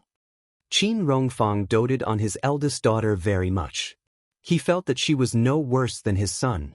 Although Qin Zhen's business was not under the name of the Qin Group, it was still doing well and had made a name for itself. Therefore, when she decided on something, even if he was unhappy, he would not refute it directly. Ouyang Yen analyzed Yi Er's family situation seriously. Then she looked at Yi Er from the side and said calmly, "I think her purpose is not pure. If she really loves second brother, how could she force second brother to do this? She clearly knows how much her father's matter will affect second brother, yet she still wants to publicize their relationship like this. It's obvious that she wants to use the Qin family's power to offend the officials in order to save her father." Jiang Zhao didn't speak. He closed his eyes for a while and then opened them again. He walked to Yi Er. "Yun Yun, whether we love her or not is our business. You don't have to analyze it for everyone. She has been with me for a long time. I should give her a status. So, since it's decided, there's no need to discuss it anymore." Jiang Rui stood up and walked over to pat Jiang Zhao's shoulder. "We haven't seen each other for a long time. Shall we go for a drink later?" He looked at Qin Fian and smiled. "Fian, together?" Qin Fian nodded and said, "Of course." Jiang Zhao looked at Yi Er and said to Jiang Rui, "Okay, I'll send Yi Er back first." Yi Er heaved a sigh of relief. After Jiang Zhao left with Yi Er, Ouyang Yen bit her lips and went to hold Qin Rongfang's arm. She said sadly, "Grandpa Qin, how can second brother like her? They won't be happy. You love second brother the most. How can you let him compromise like this? Grandpa Qin, your objection must be useful." Beauty novel, Xinwu 799.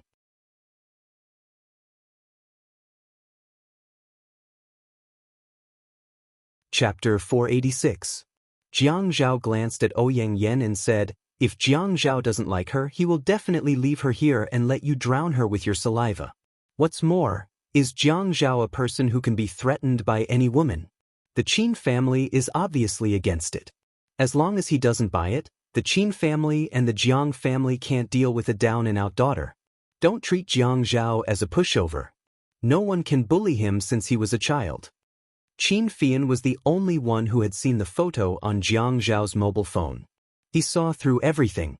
He bumped Jiang Rui's shoulder and said ambiguously, "Brother, no wonder you love someone." Hearing his words, Master Jiang felt lucky that he didn't say too much just now. Qin Rongfang slammed the table, which shocked Ouyang Yen so much that he quickly let go of his hand and stepped aside. Tonight, Qin Rongfang's sage-like temperament didn't stay on him. My grandson is ruined by you people. Make it clear. He is my grandson." Master Jiang also roared. "Besides, he can't be ruined.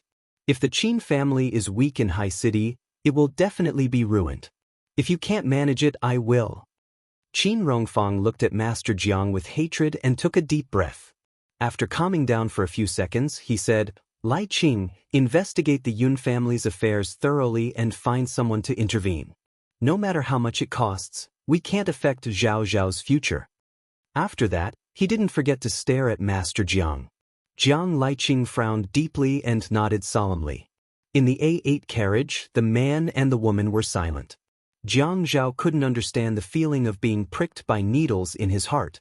If they didn't talk so much tonight, maybe he wouldn't let a demon suddenly break into his heart. That demon wanted to run out of his body and kill the woman sitting in the co-pilot's seat at any time. He didn't dare to forget what she said for a moment. For her father, it was not that he didn't dare to, but he couldn't forget it. She said that she could finally hold her head high. He thought that he had treated her well these days, but she wanted to take revenge like this. Thinking that the woman beside him was about to become his wife and thinking about the conversation that night, he felt a knot in his heart. Aren't you afraid that you won't be happy after marriage? Wouldn't she regret it when she finally met the man who was willing to marry her for no one else? What kind of identity did she have to pursue her own happiness? Yer looked out the window. Who can guarantee that married couples will be happy? She couldn't be so great as to care about his happiness. She only knew that he couldn't marry anyone except her. The position of Mrs. Jiang could only be hers. She definitely couldn't give it to that Yun Yun. There is a saying, marriage is the tomb of love, but it is better to be buried in the ground than to be left in the street. But the premise was that the tomb was built on love. Then what would a loveless marriage be like? Buried alive? Even if she had to bury him alive, she would drag him down with her. After a long time, they would eventually form a grave. Even if we don't help each other in times of need, we can still treat each other with respect. I will do my part as Mrs. Jiang. When I walk out of the house, I will definitely be dignified, reserved, generous, and decent. Turning her head, she saw that Jiang Zhao was still silent. His edges were exceptionally cold and hard. Yi felt a tug in her heart. He really hated her. She gave in and said, "You have someone you like. As long as I don't find out, I won't say anything. You can just date secretly." She had already given in, so it should be enough, right? Yi rolled down the car window, wanting the wind to quickly blow away the steam in her eyes. It turned out that compromising for the sake of the general interest was uncomfortable, like being repeatedly pulled. Yi thought that it was an emergency dodge and firmly grabbed the handle of the car roof. However, when the car stopped by the roadside, Jiang Zhao turned around and reached out to grab her chin. He stared at her intently. His fierce expression scared Yi so much that she didn't dare to speak. She only felt that all the cells in her body were trembling. The cruel feeling of being raped by him last time came back again. The man's gaze was fierce. He wanted to kill this woman on the spot. Today, at the foot of the mountain, if he hadn't reacted quickly and acknowledged her, his father would have definitely pointed the spearhead at her. How would she live in the future? This might even be considered a light punishment. She might not even know how she disappeared. He couldn't bear it and messed up his life. Did he hear wrongly? She wanted to marry him, but she wanted him to have an affair with another woman? What right do you have? What right do you have to ask me to date the person I like secretly? Who do you think you are? What right do you have to ask me? Based on the fact that there are no feelings between us? Based on the fact that I don't love you? Based on the fact that you used despicable means to make me marry you? Tell me, which part of this gives you the right to control whether I'm with the person I like openly or secretly? Yi tears suddenly gushed out uncontrollably. Her lips were slightly parted, but she was trembling at the fastest speed. The cold liquid flowed down her cheeks and dripped onto the man's hand. Fine, fine, fine. I don't care about you. I don't have the right or the right. You can do whatever you want. After we get married, we'll mind our own business. Okay? Let go. You're hurting me. It hurts so much. It hurts so much. It hurts so much. In the end, began to wail unbridled. However, she kept repeating that it hurt so much. However, the pain did not come from the cracking of her jaw. Instead, it came from the blunt pain in her heart, as if it had been split open. Jiang Zhao felt that he was too irrational. How could he be like this? He was stirred up by a woman to this extent. It was as if the sky had turned gray. It was fine that he married a woman who didn't love him, but this woman was already pushing him into the arms of another woman before the marriage was even consummated. Was he going to quarrel and divorce like his parents after marriage? He shouldn't have such a life. It shouldn't be like this. He turned around expressionlessly and ordered himself to stay calm while leaning on the steering wheel. After sending Yi back to her old neighborhood, he called Jiang Ru. The music in the jazz bar was not so noisy. It was the best place to chat.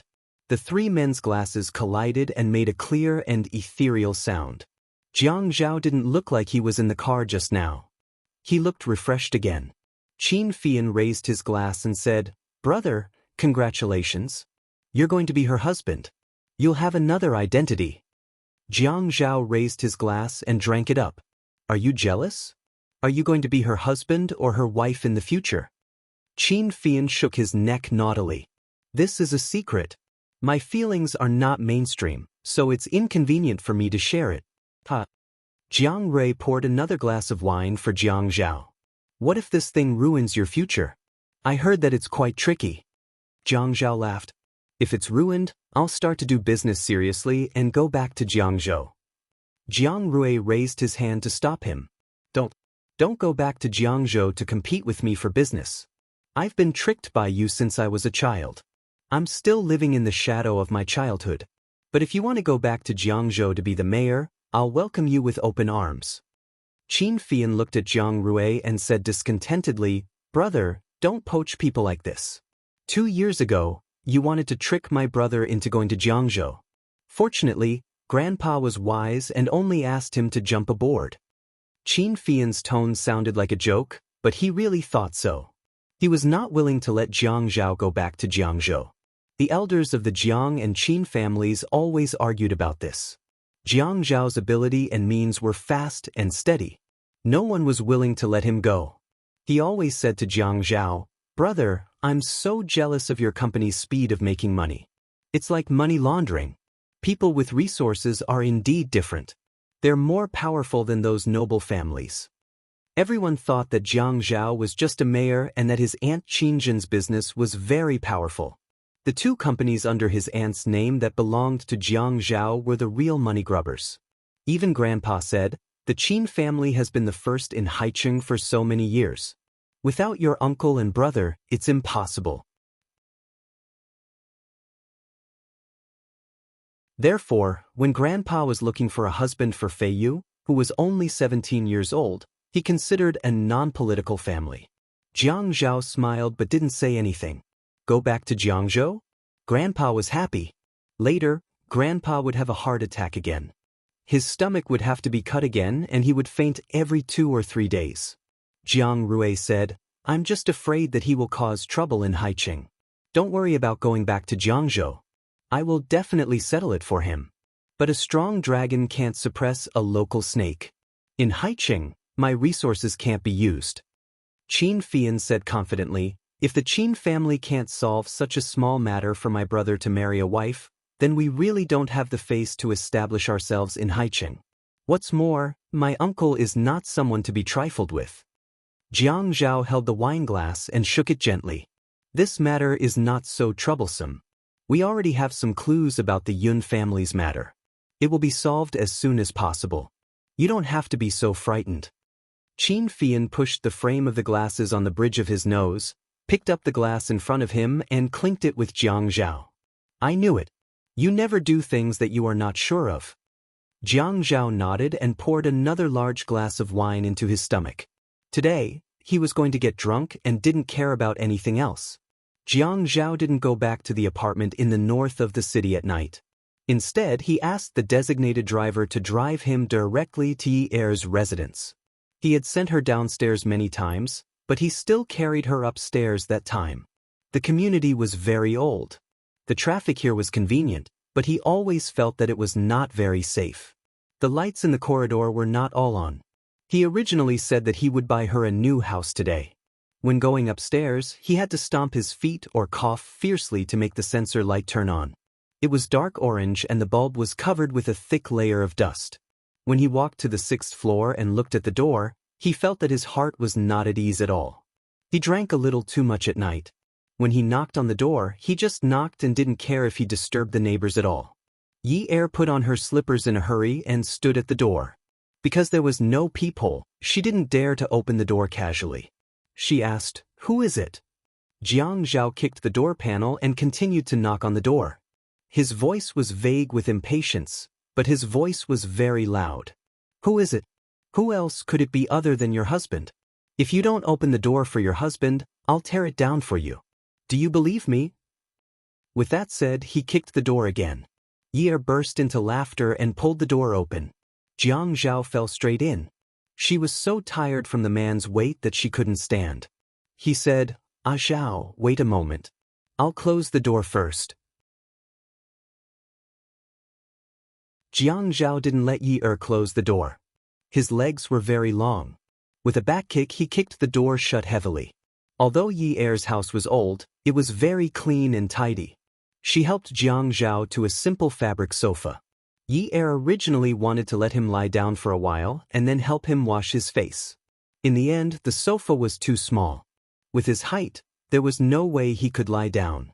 He looked ugly sitting there with his long arms and legs. "Quickly come and see." Hongcha 866.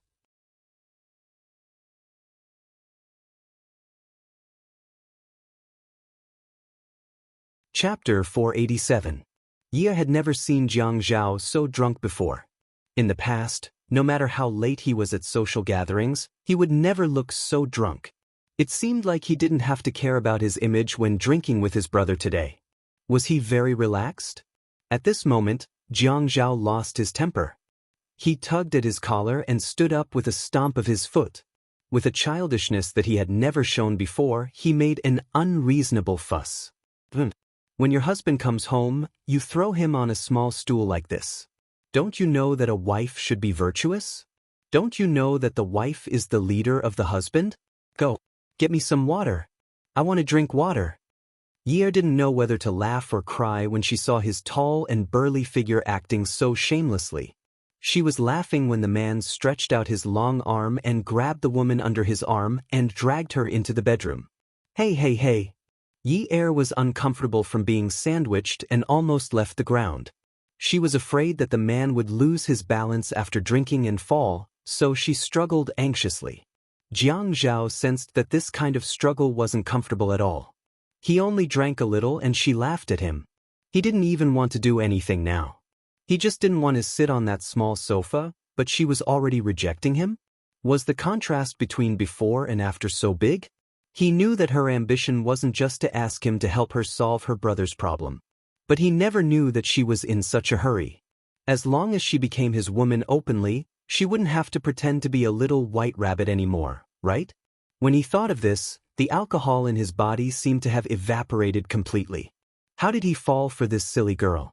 When he thought of how flustered he was when he misunderstood her car accident, he hated himself for being like this.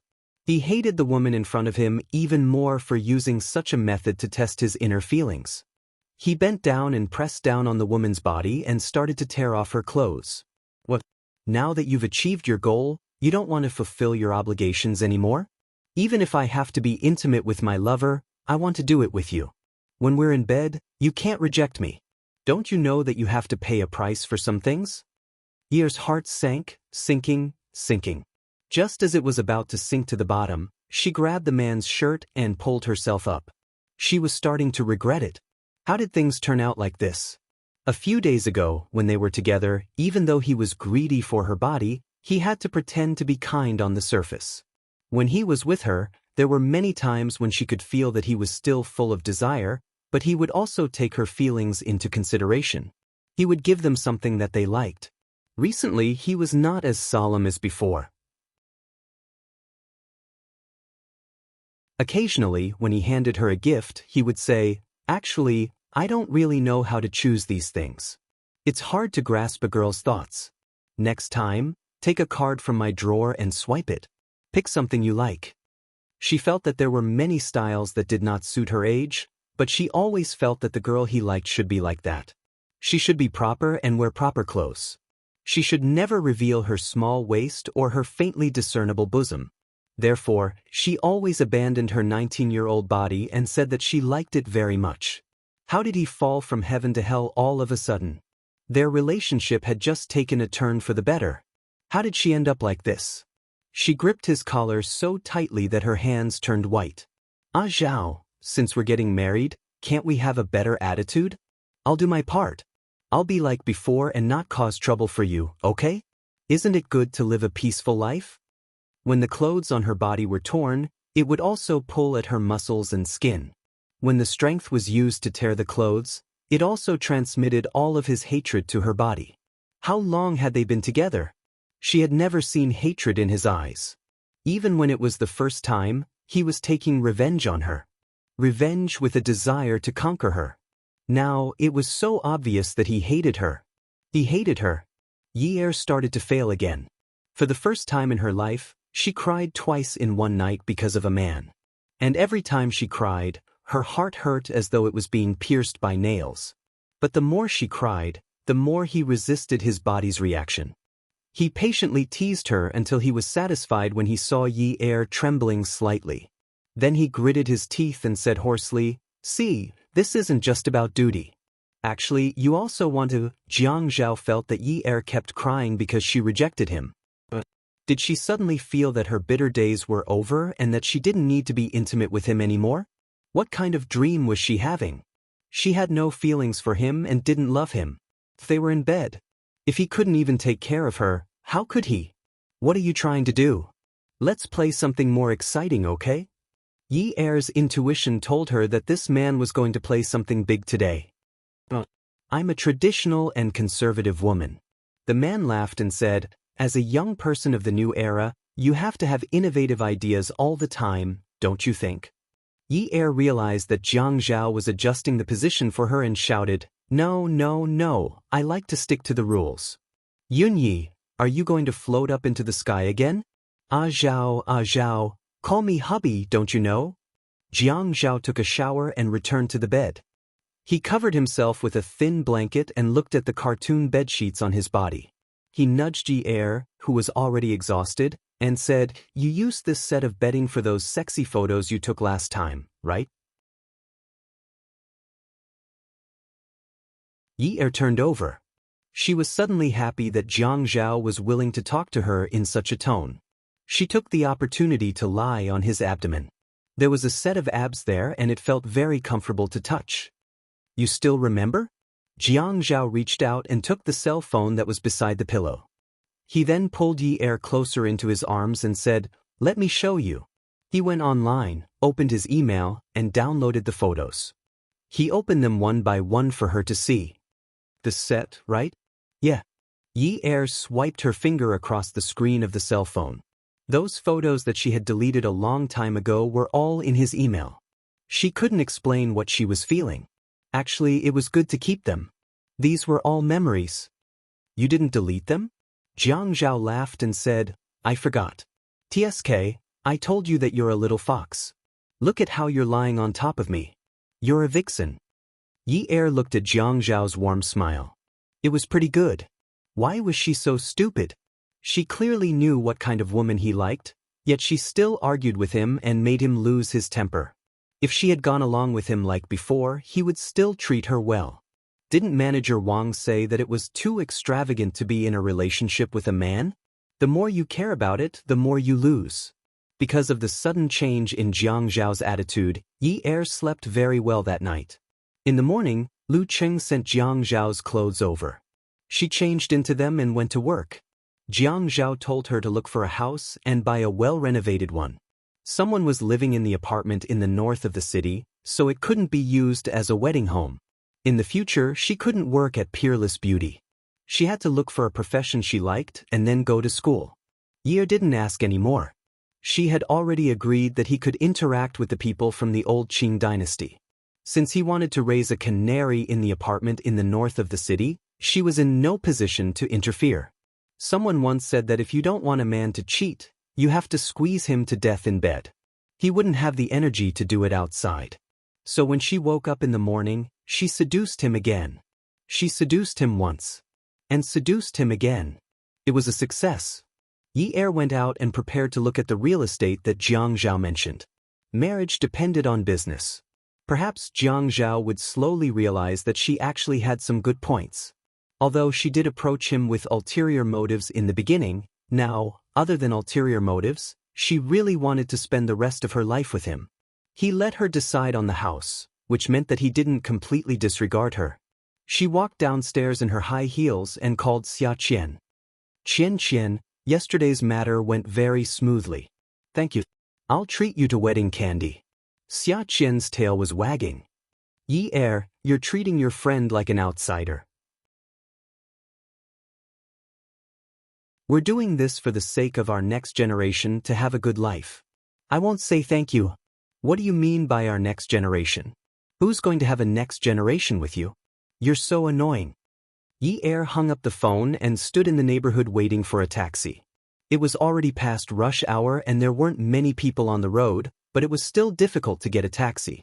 Suddenly, a woman behind her called her name. Yunyi. It was Tseng Tingting. When she saw Yi Er turn around, she couldn't help but explode.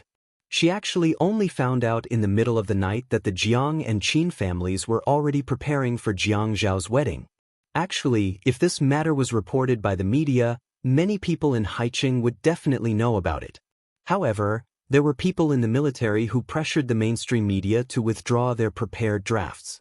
But this matter couldn't be kept under wraps. They could only get the wedding done before it blew up.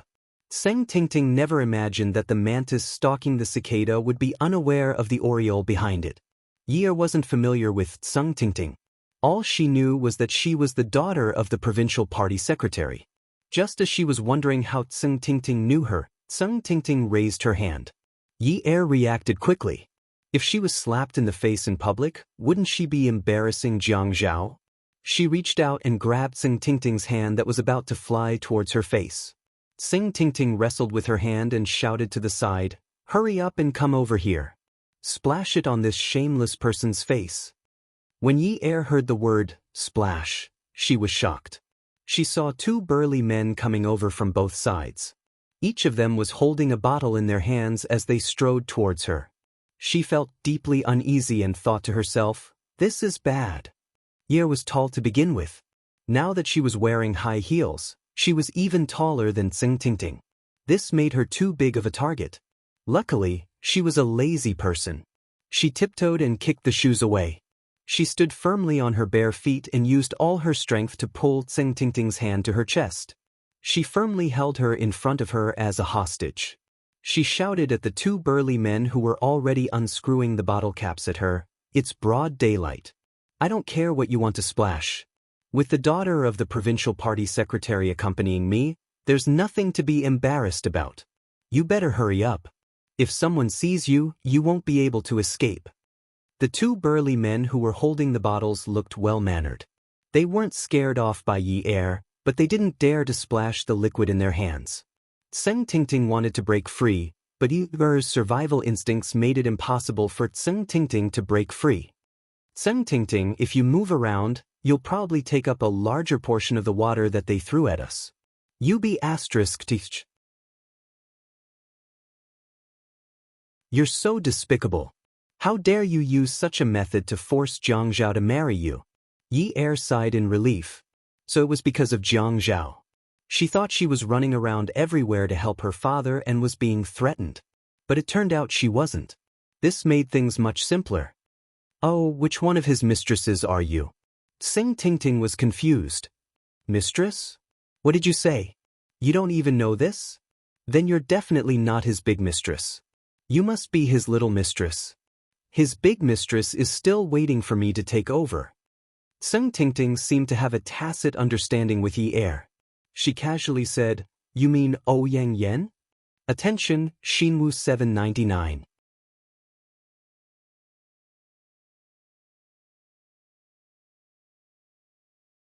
Chapter 488.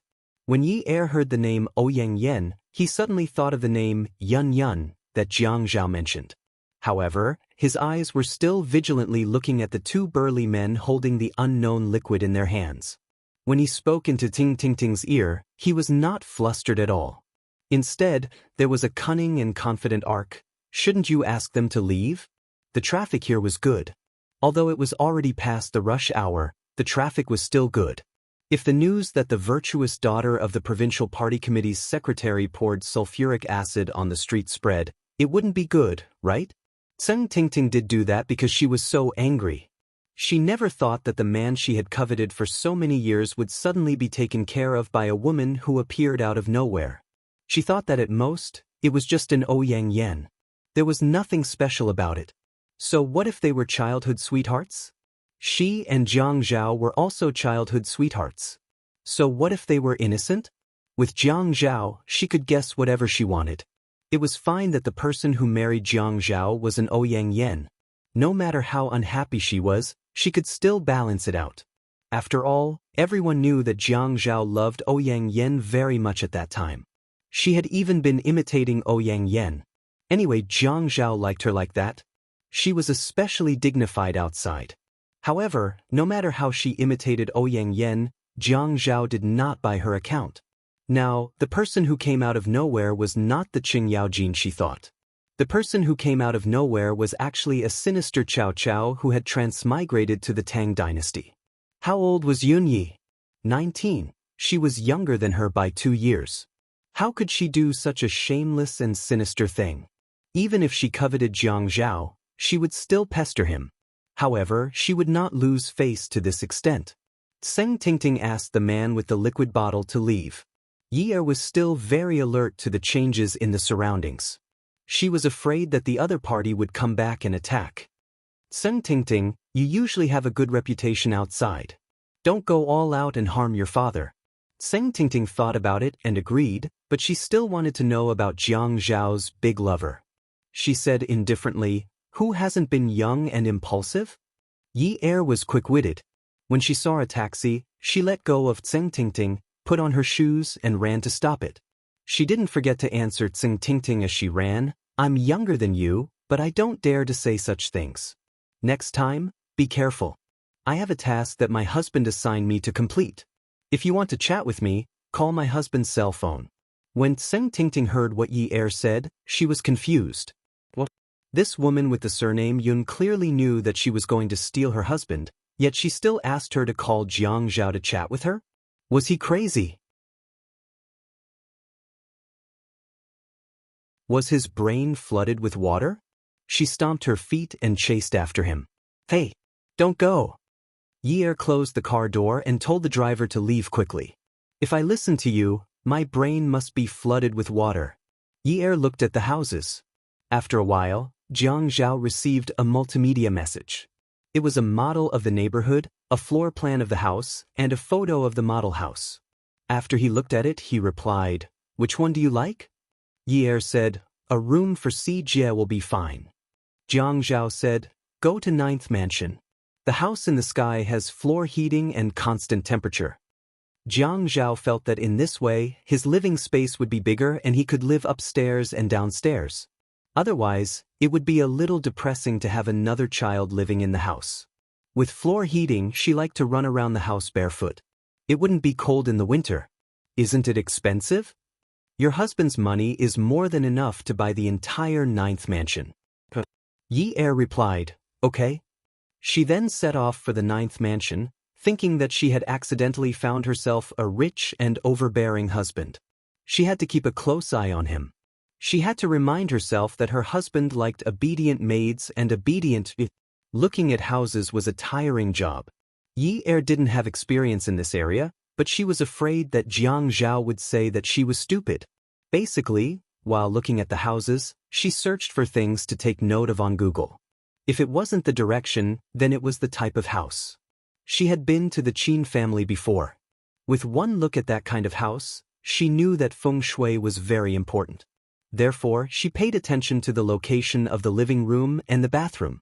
She often asked direct and straightforward questions. She even used feng shui professional terms. After looking at 2 more houses, Miss didn't dare to fool her anymore. When she reached home at 4 p.m., her legs were so stiff that she couldn't walk. Jiang Zhao's car was parked there. It was very eye-catching. He opened the car door and got in. Seeing Yi Er pounding her legs with her little fists the moment she sat down, Jiang Zhao asked, are you tired today? Yes, a little. It's not very tiring. I think the house today should be good. There's a big lounge on the 2nd floor. I plan to renovate it and turn it into a gym. This way we can exercise together. Is that okay? The man bent over sideways. His large hand caressed the woman's calf. It was warm and very comfortable.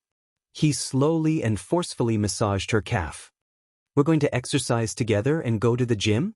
What position do you want to use? Do you have such a strong taste? Yi Er's face was bitter.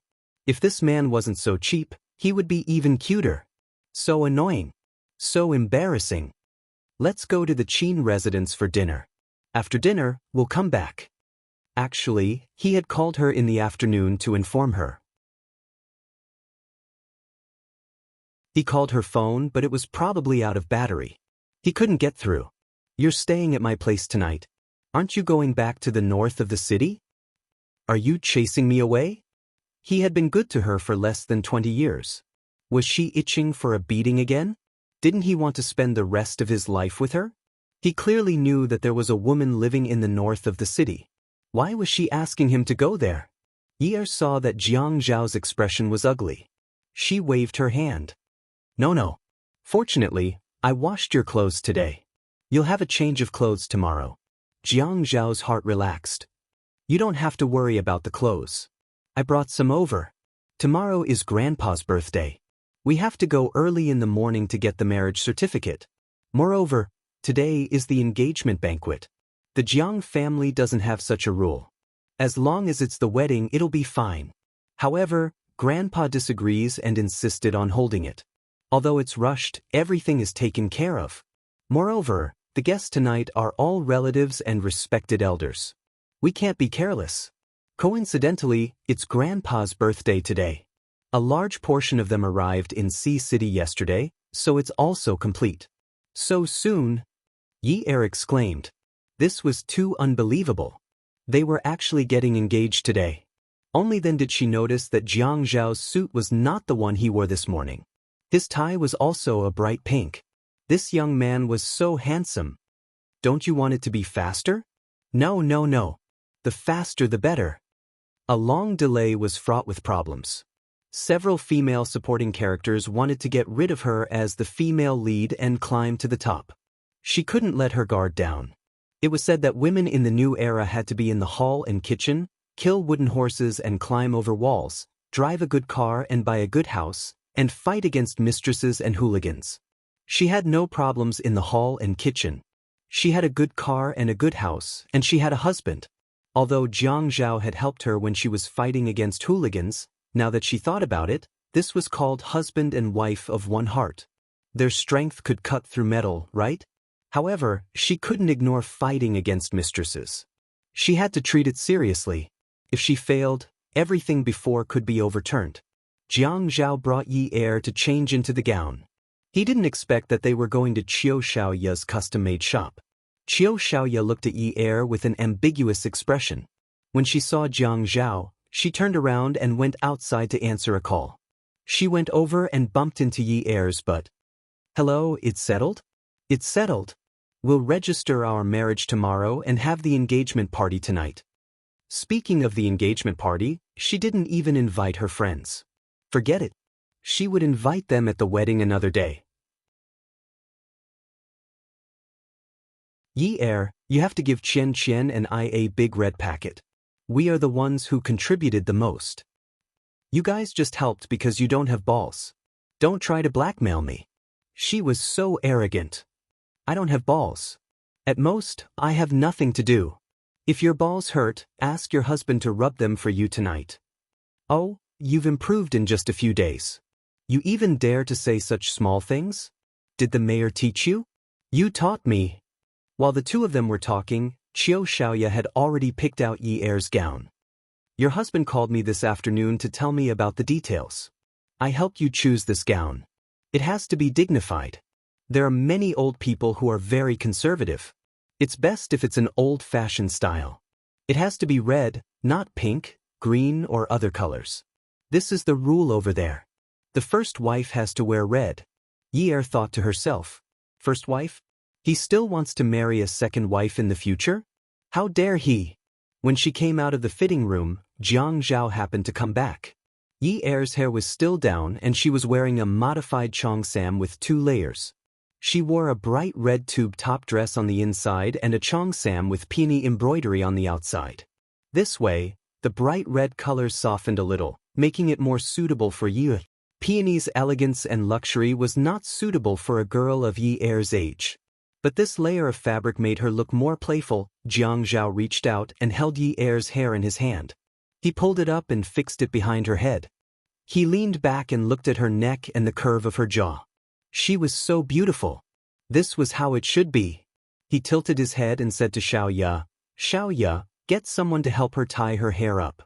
After tying her hair into a bun, putting on earrings, and putting on powder and makeup, she looked 3 to 4 years older. Yi Er looked at herself in the mirror. This was good. If she looked too young, people would think that Jiang Zhao was not mature enough. Jiang Zhao stretched out his hand and lifted the collar of her cheongsam. His slender knuckles rested on her neck, his fingertips stroking the intricate but bright embroidery on the collar. A warm smile appeared at the corner of his mouth. Yi Er thought that he was going to say something touching, but the man raised his hand and flicked her forehead. Little hussy, you've really grown up. You're becoming more and more pleasing to the eye. The woman shrank back from the pain and looked at the man who turned around to leave gracefully after committing the crime. She stomped her feet angrily. Couldn't that be asterisk starred change his tone? How infuriating! In the car, Yi called Zheng Ling and told her about her wedding. But it was not convenient to invite her friends today. Everyone was from her family, and it was equivalent to meeting her elders. Zheng Ling answered the phone and was overjoyed. She could not blame Yi for not telling her beforehand. Mrs. Zheng's ear was pressed against Zheng Ling's phone, and she was very excited. Later, she wanted to snatch the phone and say a few words to Yi. Zheng Ling hurriedly said a few words and hung up the phone. He glared at Mrs. Zheng. What? Zheng Ling's mother laughed. Yi is about to get married. We should buy a gift for her. Let's go to a jewelry shop and buy a solid piece of gold. We can even spend about 100,000 renminbi on it. Zheng Ling looked at her mother with disdain. Mum, you are so generous. Don't tell me she is marrying Mayor Jiang? Zheng Ling's mother poked Zheng Ling's forehead. You are so vulgar. Yi is your benefactor. If she did not give you money to open a photography studio, you will not be able to buy a car and a house. Zheng Ling actually hated to continue this topic in her heart. If her mother hadn't deliberately said such unpleasant words in front of Yi, or wouldn't have come to find her later on. Beauty novel, Hongcha 866, that you're tuning in to the Passion Pages YouTube channel. We're so grateful for your support, and don't forget to subscribe to join us on this incredible journey through captivating stories. Your generosity through donations truly makes a world of difference, as it's the primary source of revenue that allows me to expand and enhance this channel for you. Thank you from the bottom of my heart for being a part of this adventure.